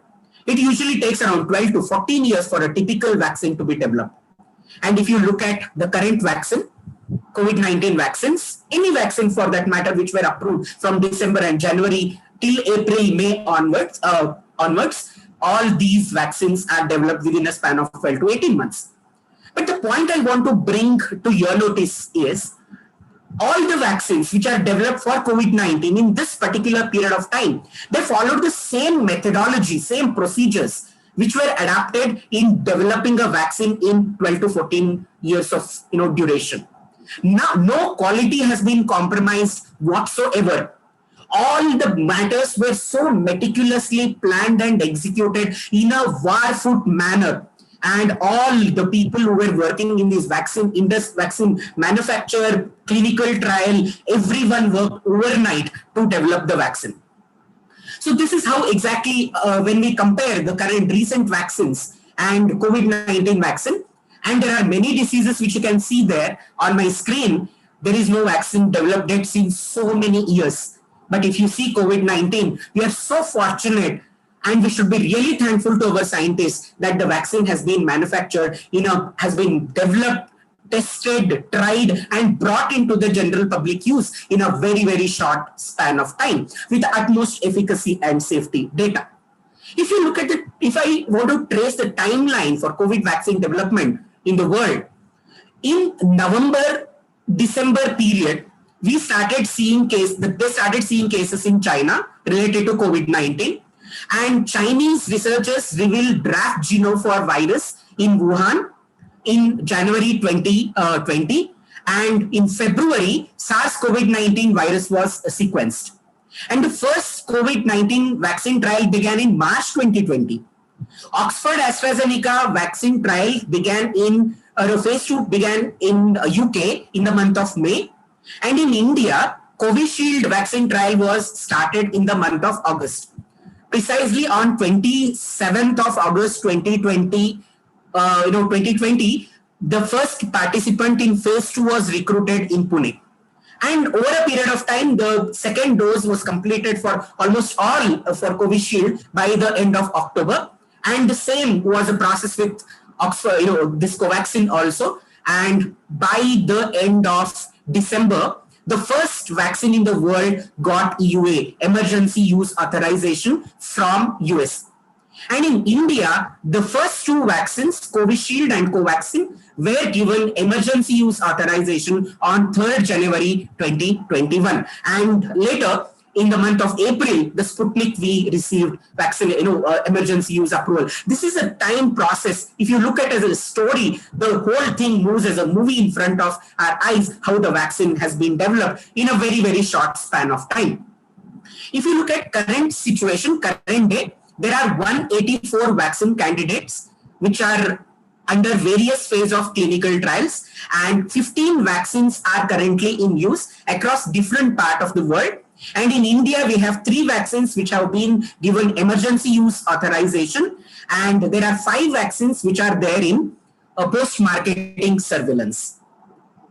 So I do not want to spend any amount of time on this particular slide, because all of us are experts and we know what are different mechanisms of action of various vaccines. A vaccine, usually the common 2 vaccines which are being used in India, both of them have got adenovirus as a platform. Covaxin is using human adenovirus, and Oxford AstraZeneca, which is called as Covishield in India, is using chimpanzee adenovirus as a platform. And mRNA vaccines have shown larger efficacy. If you see Pfizer and Moderna, they claim more than 90-95% of efficacy. And protein subunit vaccines are hotcakes now. A lot of protein subunit vaccines are coming very soon, and a lot of being in the process of manufacture, and they are going to come very soon into the emergency use authorization, followed by into the market very soon. And as I was telling you, protein subunit vaccines are the ones which are highest in the in the clinical trial pipeline. And if you see various, I do not want to read the numbers from there. You can just make out these are different type of vaccines which are available in the various phases of clinical trial based on the type of the mechanism of action. So one question, an expert from WHO has visited our site, and he was asking me a question: what determines efficacy of a vaccine? What determines efficacy of a vaccine? Number 1, the vaccine should prevent infection. This is a common thought for everyone. Number 1, it should prevent the infection. Second, if it doesn't prevent the infection, it should prevent the disease at least. That's what is being shown here. If it doesn't prevent the disease, it should at least prevent the severity of disease. And the next point is, if it doesn't prevent the severity of the disease, at least it should prevent hospitalization related to the vaccine, related to the disease. And if it doesn't prevent the hospitalization, it should at least prevent the ICU admissions. And if it doesn't prevent ICU admissions also, it should at least prevent the death. This is how the vaccine efficacy is studied across different parts. Most of the common reason, I took vaccine, I developed disease, the vaccine doesn't work in me. Vaccine efficacy is not measured only with a parameter that vaccine it didn't prevent the infection. There are chances that vaccine may not prevent the infection. And this is a step with which we usually work with the vaccine efficacy. It may be WHO, it may be CDC, it may be NCDC, it could be ICMR. Any of these organizations will look at vaccine efficacy using these 6 parameters. So I'll be restricting my evidence-based talk on only 3 vaccines which are available in the country as of now, and I will not be talking about the vaccine which is yet to get emergency use authorization or not entered into Indian market. And I am not going to use any evidence from the press conferences. I am not going to use any evidence from the WhatsApp circulations, social media, or from the vaccine companies. Whatever is published, peer-reviewed, only those things I am going to talk. First vaccine, which is an indigenous vaccine, which is manufactured in India, we should all be proud of, is an Indian vaccine from Indian soil, is Covaxin. Developed by Bharat Biotech. It's a whole virion vaccine against coronavirus. It's given as 2 doses, 4 to 6 weeks apart, and stored at 2 to 8 degrees Celsius. Very useful, because in Indian settings, it is difficult to store at -70. Phase 3 trials show 75% of efficacy, and it is considered to be effective against multiple variants of SARS-CoV-2. What is the efficacy and safety of this particular vaccine? Let us trace from phase 1. And in phase 1, the vaccine was given to around 375 healthy volunteers in the age group of 18 to 55 years. And vaccine was considered to be quite safe. Did not have any serious adverse events, and incidence of local and mild systemic events were also quite low. This is what I was just looking at. This is a table from the publication at Lancet for the Covaxin. If you look at the numbers may look very smudgy to you. I would make it very simple. Most of these local and adverse systemic events were less than 10% in incidence. Okay, so it is considered to be highly safe vaccine in phase 1, and the same trend is continuing in phase 2 and phase 3 as well. If you look at immunogenicity or efficacy of any COVID vaccine is measured in 2 terms. One is to what extent the vaccine is producing IgG antibodies against a spike-like protein or any other virus-related proteins on which the vaccine is going to target. And second one is to what extent it is improving the cell-mediated immunity. That is in terms of markers of cell-mediated immunity. It could be TNF alpha, or it could be interferon. What extent it is improving those particular components related to the virus. If you look at this particular graph, don't think too much about it. I'll make all the graphs very simple because statistics is my passion.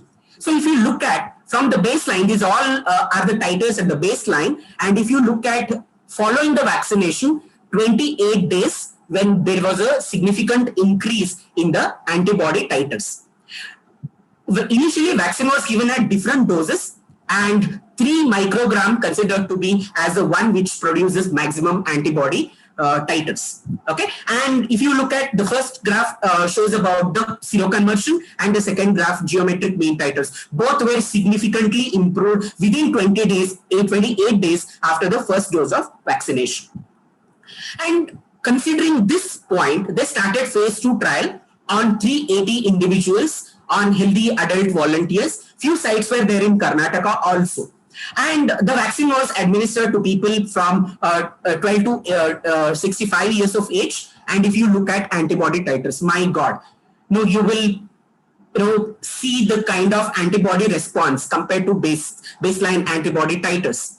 There is an enormous increase in the antibody levels. There is a beautiful seroconversion. If you look at the current evidence that we usually see, a lot of press media speak about, and efficacy of Covaxin, around 92.9% or 88%, whatever we see, the geometric mean titers, they are the outcome of this particular trial. The vaccine showed around 88 to 92% efficacy following the second dose of vaccination.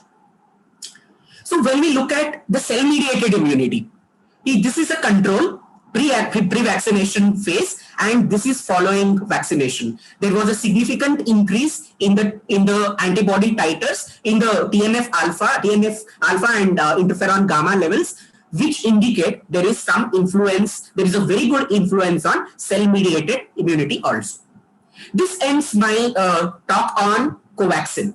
Let us go to the one which is quite debated, which has received a lot of criticism initially, and now that is a vaccine which is available in a large quantity. A lot of people, opt for, denied vaccination because it is Covishield, but now at least Covishield, people will seek for vaccination if at least Covishield is available. This is exactly, I am replicating what Principal Sir said at the beginning. It is manufactured by, in India it is called as Covishield, initially manufactured by Oxford University and collaborated with AstraZeneca. And it is a recombinant chimpanzee adenovirus vector vaccine. It consists of 2 separate doses of 0.5 ml, full dose in India.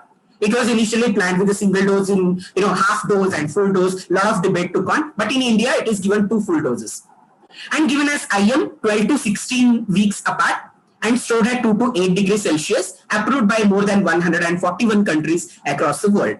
Has efficacy of around 72 to 76%. I will trace the vaccine trial related to COVID-19 vaccine. The phase 1 and phase 2 trial has recruited around 1,077 participants across, in UK, and the results were very, very encouraging. What I will talk about phase 1 results in terms of safety and immunogenicity. Is there any difference in incidence of AEs between first and second dose? This is the first question related to Covishield that I want to pose. If you look at this particular figure, there is a substantial decrease in the incidence of local as well as systemic adverse events following first dose of vaccination. This most of us who took Covishield will also, try to get an idea about. We already have experience. This has been found enormously, extensively in all different phases of the trial. Okay, there were adverse events. Initially, Covishield vaccine trial, I want to tell you one simple thing. Covishield was initially, Oxford trial was initially started as a single dose trial. And there was amendment to the protocol. They made it as two-dose trial. And initially, a lot of adverse events were reported. There was a protocol amendment made. They introduced paracetamol into the trial. And after the introduction of paracetamol, what happened, we will see. This is a pattern of adverse events following Chadox. I'll tell you why, Chadox, chimpanzee adenovirus was considered as a platform for the reason that chimpanzee adenovirus will have less adverse event, but it proved wrong to a larger extent. We faced lot of adverse events following Covishield vaccination. Another question people ask: why paracetamol is given following the Covishield or Oxford vaccination? If you look at the change in adverse event, decrease in adverse event pattern before and after paracetamol was introduced into the trial in United Kingdom and in Brazil, South Africa, wherever the trial was conducted. The upper graphs are all without paracetamol and the lower graphs are all related to the paracetamol.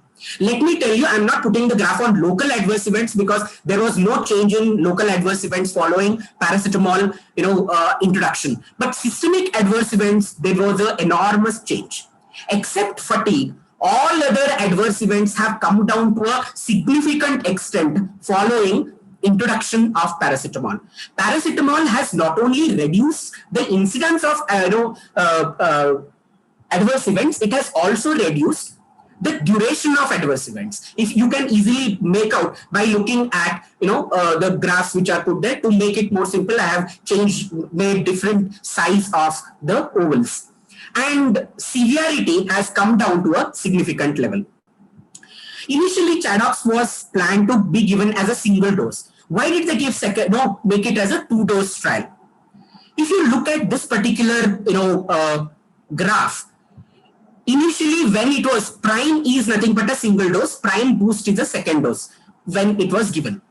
When only prime was given, as only single dose vaccine was given, immunogenicity at day 56 was this much.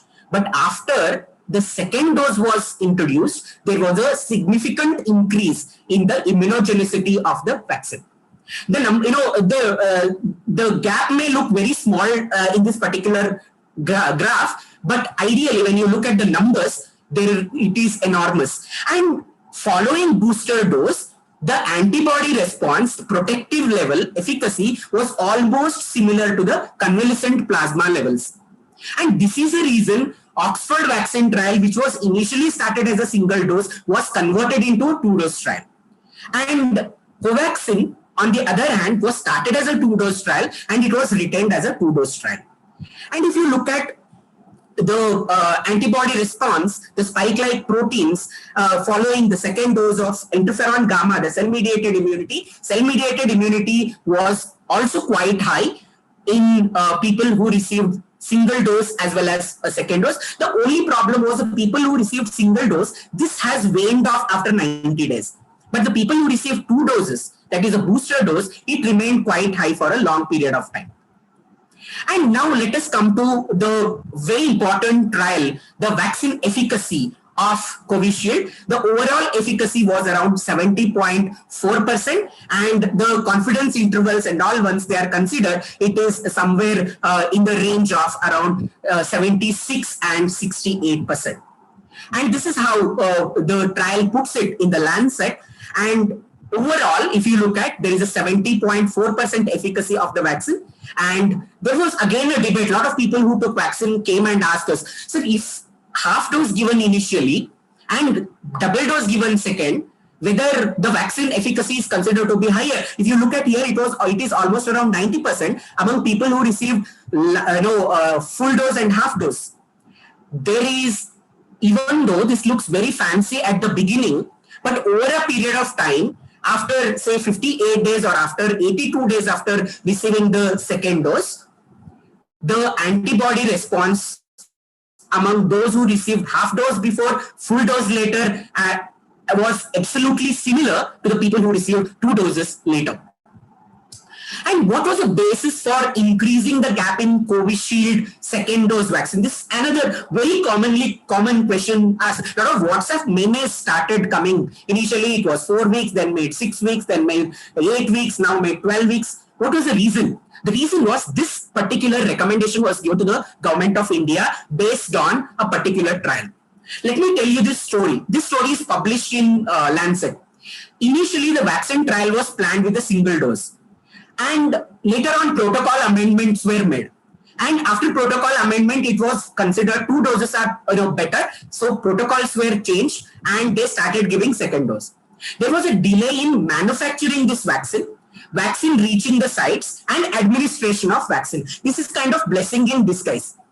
And what has happened was the median duration of people who received first dose of vaccine who waited for the getting second dose of vaccine because of all these problems was around 85 to 90 days. And when it was given to them, they considered to be the vaccine was having enormous event. If you just look at this particular graph, the people who received vaccine, second dose of vaccine 84 days apart, they showed very good antibody response. And this was given as a recommendation to the government of India by the vaccine committee that is established by government. Look at this particular paper. They have taken 4 randomized control trials for Covishield vaccine, Oxford vaccine, and they found that 84 days is sufficient enough to be given so that the antibody response will be good.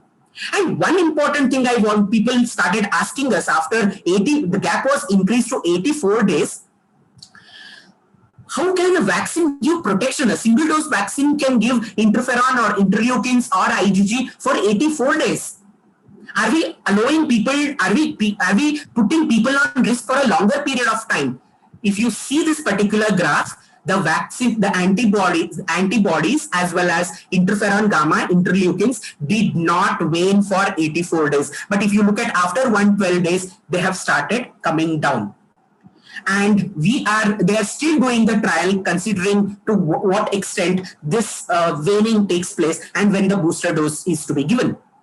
And how elders respond to COVID-19 vaccine, that is basically Oxford vaccine.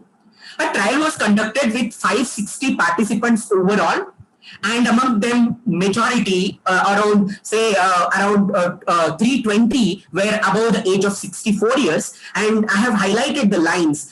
The individuals, the elderly, even though there was a bit lower antibody response after taking the vaccine, but they were eliciting good amount of antibody response. A lot of people in the trials also, they used to ask us, I am above 60 years of age, my antibody titers are anyway, my immune system would have collapsed already, and how the vaccine is going to act. Yes, see here, the vaccine is acting. And I will talk about the elderly, compare the elderly with adults in terms of safety and immunogenicity. If you look at this particular graph, as the age increases, the safety increases. The elderly, the people above 60 years of age, they have less chances of systemic as well as local adverse events. People might have developed, but the chances, the incidence of adverse events is lower among people above 60 years of age. And if you look at the antibody titers here, immunogenicity, it is almost similar. If you look at this particular bars, they are all indicating people above 18 to 55 years, people from 56 to 69 years. All those things are mentioned here. I think you can see from the legend. So all of them develop antibody titers. That is more important. Efficacy may be different. 50, 60, 70, 80, 90, efficacy may be different. If you ask me, the modeling says even if there is a 50% efficacy also, the vaccine is going to be protective. And let me come to last 2 slides of my presentation. There was another question that extensively was being asked was about the clots. How frequent, what is the frequency of clots following Covishield vaccine among Indians? When they studied this entire thing, a large-scale study was conducted across India among around 6.5 crore individuals who received Covishield. Only 26, I'll use that word meager. The same word was used by the government of India also. It is minuscule. 26 individuals developed some sort of clot-related complications, which is far, far, far less as, it is almost considered to be 0.61 per million doses, which is lower than 4 cases per million in UK, and it is almost 6 to 10 in Germany. So in India, the clots are quite less. We were discussing about it at the initial part of our, when these cases were reporting. Indians have got lower risk of hemoglobinopathies and blood-related disorders. This could be one of a boon to us, that there is a very less risk of developing, what we call as clots. Let me come to the last vaccine which is approved. It is a heterologous recombinant adenovirus vaccine. We call it as Sputnik V. And it is developed in Russia. Lot of criticisms about this particular vaccine. We have seen all spectrum of criticisms related to this vaccine, and now people want to take Sputnik vaccine. This is the beauty of this particular vaccine story. Initially, people were hesitant. Oh no, Russian vaccine, who will take? But now people are waiting for, if Sputnik comes, I will take. Okay, so it is given as 21 days apart. The efficacy is to the extent of 91.6%, and it is given as 2 doses as 21 days apart. And when we look at the antibody, safety and immunogenicity, safety is almost similar to that of Covishield. There are adverse events like fever, myalgia, body ache, arthralgia. Such things are being reported. And if you look at the immunogenicity, it is quite high. Around the data which is available in Lancet is phase 1-2. We are expecting phase 2-3 data to come out. And in India also, the trial has been conducted in multiple centers.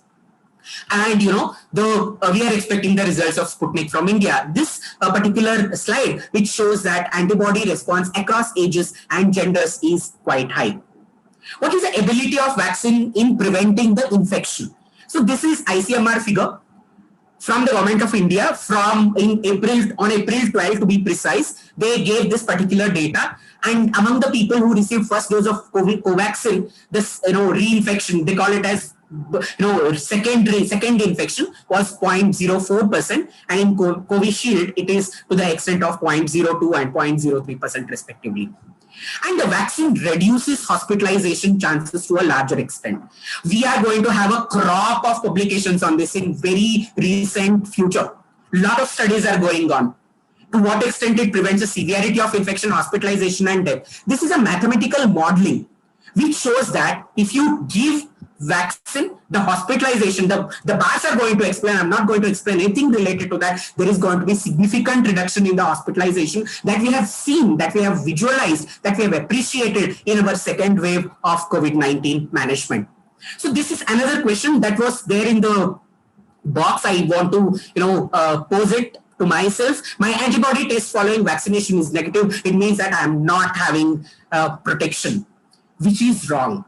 The CDC has released a guideline, interim guideline for antibody testing, which clearly says that don't get misguided with antibody titers, because the antibody titers that are done, antibody testing that is done in the local labs, they are related to the general IgG. But most of the time, all the vaccine candidates, majority of the vaccine candidates are against spike-like proteins.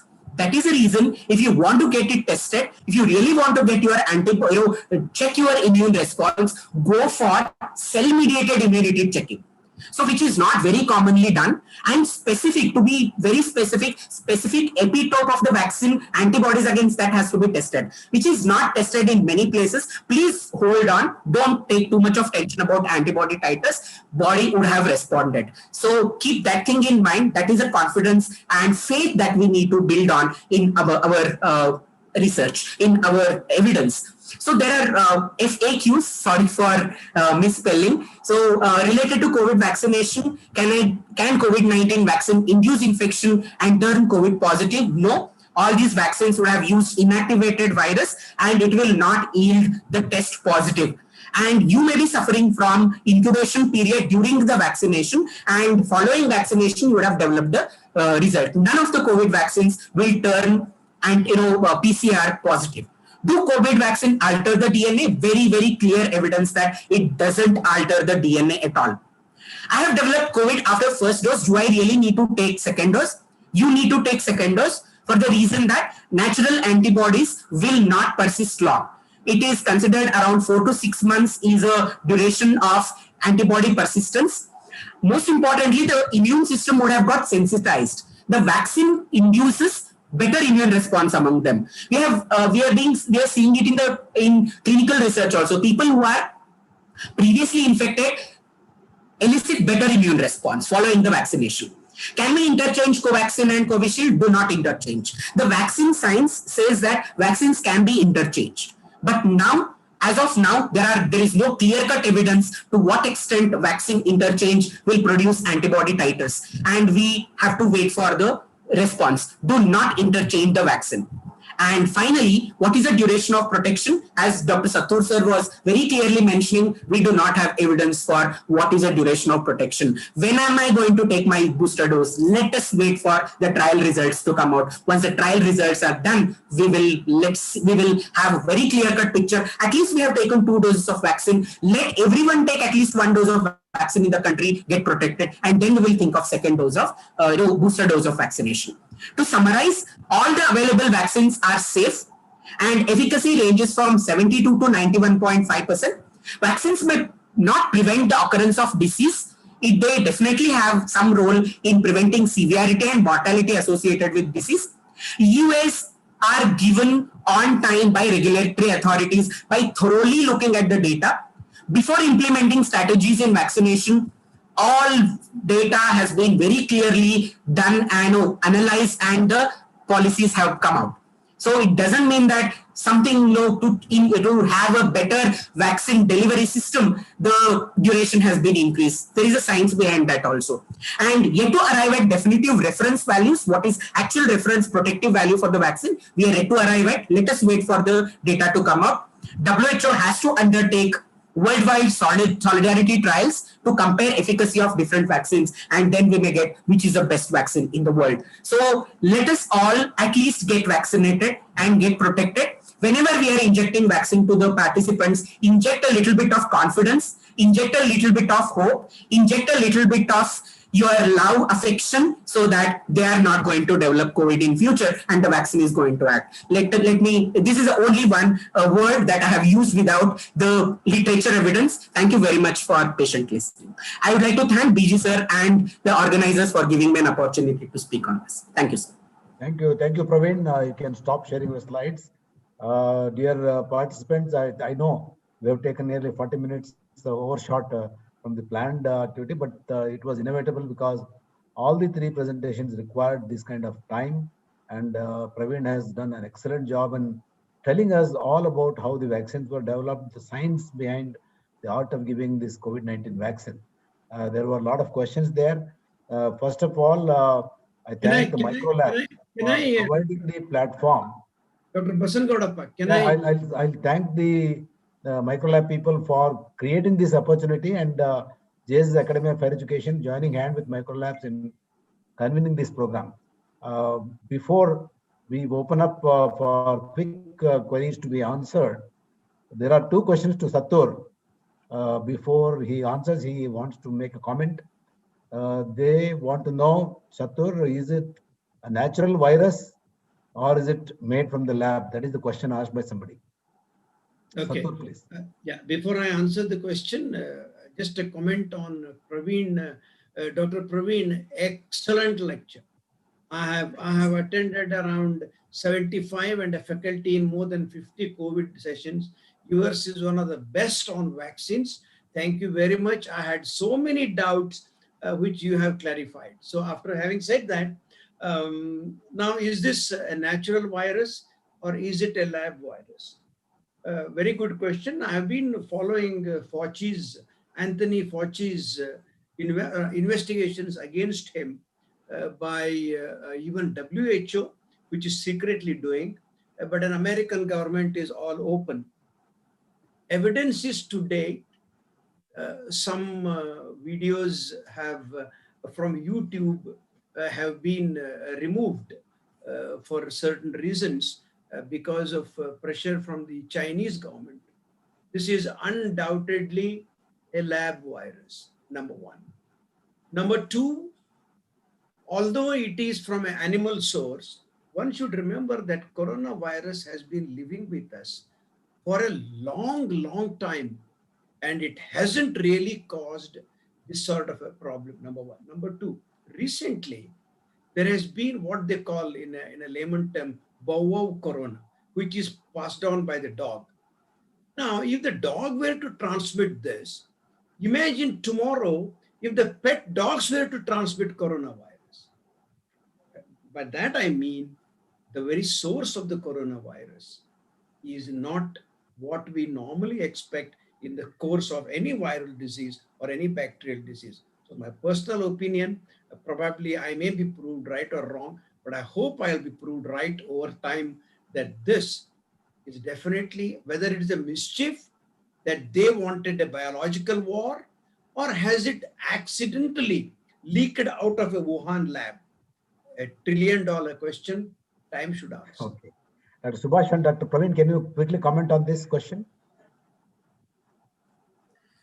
Sir, I have a same comment as that of Dr. Sattu, sir. I do not similar kind of response. There is another quick question to Satur and Subhash Chandra. Krishnaji has asked this question. Some information about 2D, 2G of DRDO product. You have any comments on this? Subhash Chandra? Sir, this is very, they have done only treated for 200 patients. So it has been tried earlier also with some cancer patient. So we don't know what exactly, how it's going to, whether it is in a last study, it has to be done. I think it is only some small percentage of patients were treated, and they are only, as the manufacturer themselves have given, and DRDO has claimed that it's going to be helpful only patients who are in the mild cases. So they are going to prevent the disease, developing a severe disease. So still we don't have much of experience, and there is no much of literature is there related to this, sir. They have given emergency approval for this also, DCGI. It is very small percentage of patients have been studied. So it is very difficult to comment about this. I agree with now the anecdotal, please, Satur. Yeah, Prasanna Gaudappa, I agree with Dr. Subhash Chandra. Only two comments I make. One, 2DG, there was some audio which became viral. That patient was so excited, oxygen went up from 50 to 94.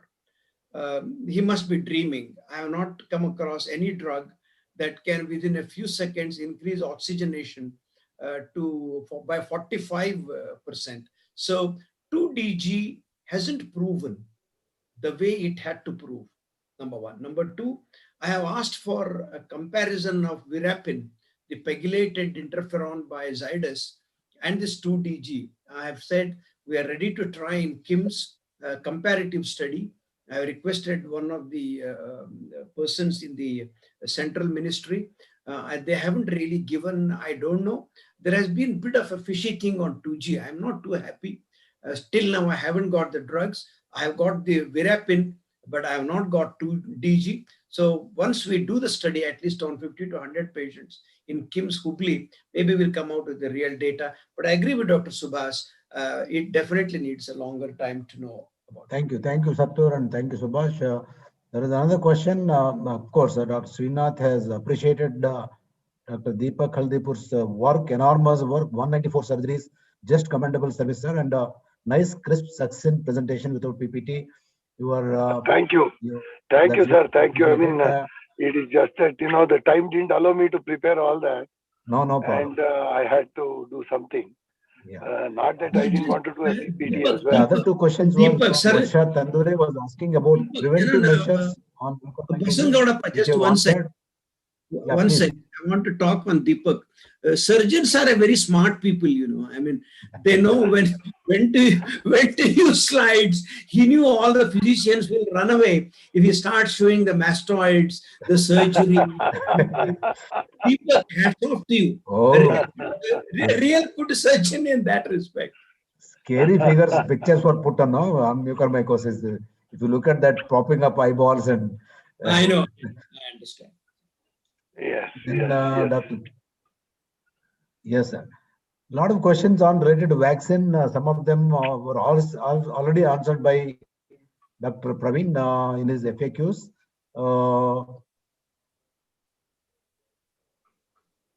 Varsha Tandure has commented on Deepak. 1 out of 100, if they misbehave, that one has to be penalized. And 99, of course, are polite people. So we need to penalize the people who, I agree with Deepak that is basically because of the lack of communication. The important message for our profession, why atrocities are more, is simply because of the lack of proper communication to the patient attendants. Srinath had asked prosaconazole, is it similar to amphotericin B? Then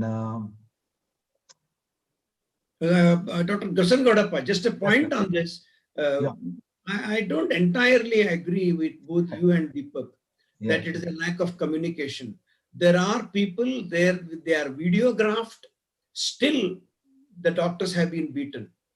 And recently this pediatrician who was beaten, I'm glad there are 70 people even after 2 hours in this meeting. So this shows the potency of the meeting, and you are trying to handle this whole affair in this meeting today. So congrats to you. And what I want to say is this pediatrician was beaten black and blue, and he I had don't video endorse at all. No, What I'm telling is one of the factors is improper communication is one of the factor. I fully agree with you. Indian inbuilt DNA based Indian mentality, more heart than a brain. 99, as you rightly said, we should survive with a multi-organ failure. Until we come out of this mindset, Dr. Deepak, we are not going to prevent the beating. There has been an ordinance. You tell me, how much has it helped?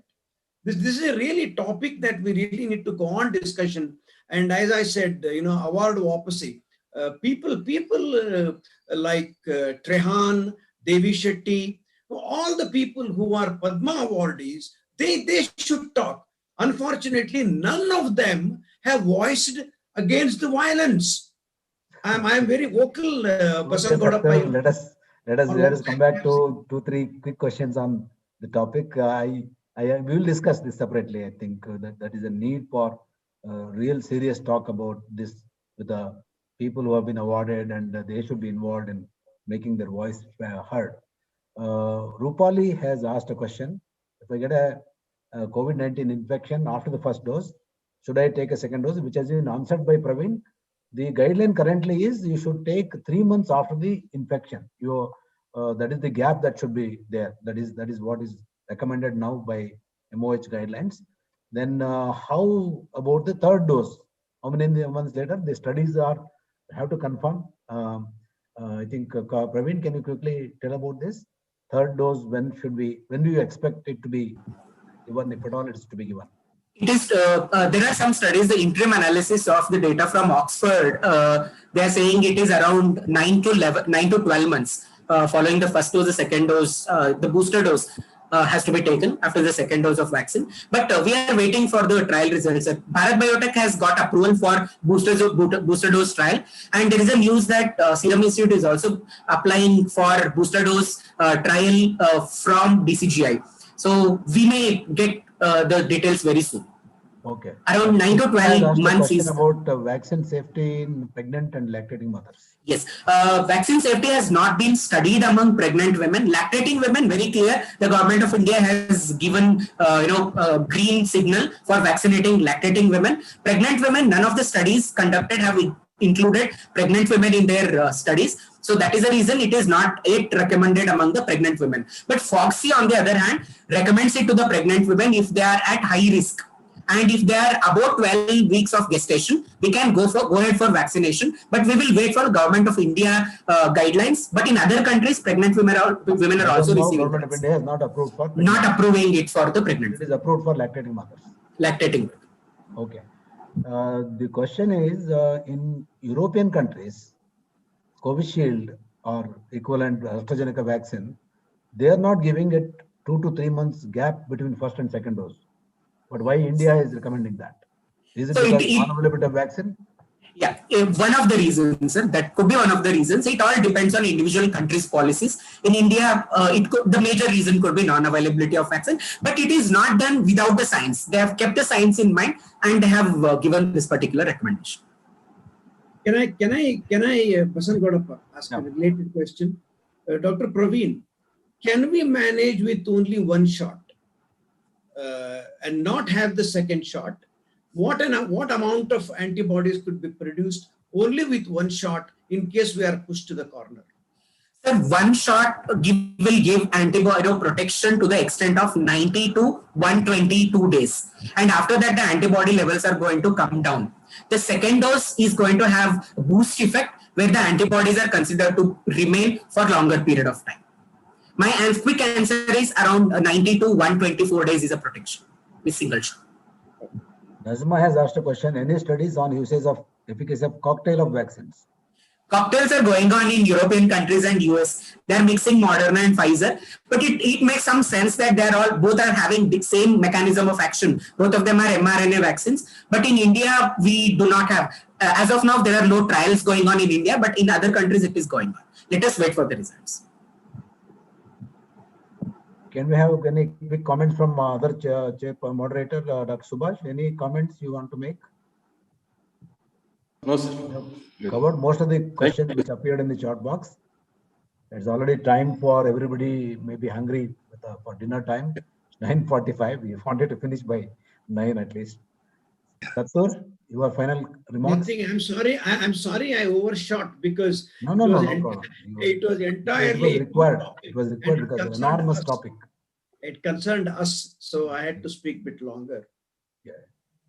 I must thank Deepak Haldipur for real hard work that he has done in this mucormycosis, and real large series there. I think it needs to be really evaluated and published, and you must come out with guidelines, both management of mucormycosis in comprehensive. Basically, sir, I happened to be at the right place at the right time. That's all. Okay. The numbers were there. Yeah. Given for you, and yeah, but definitely.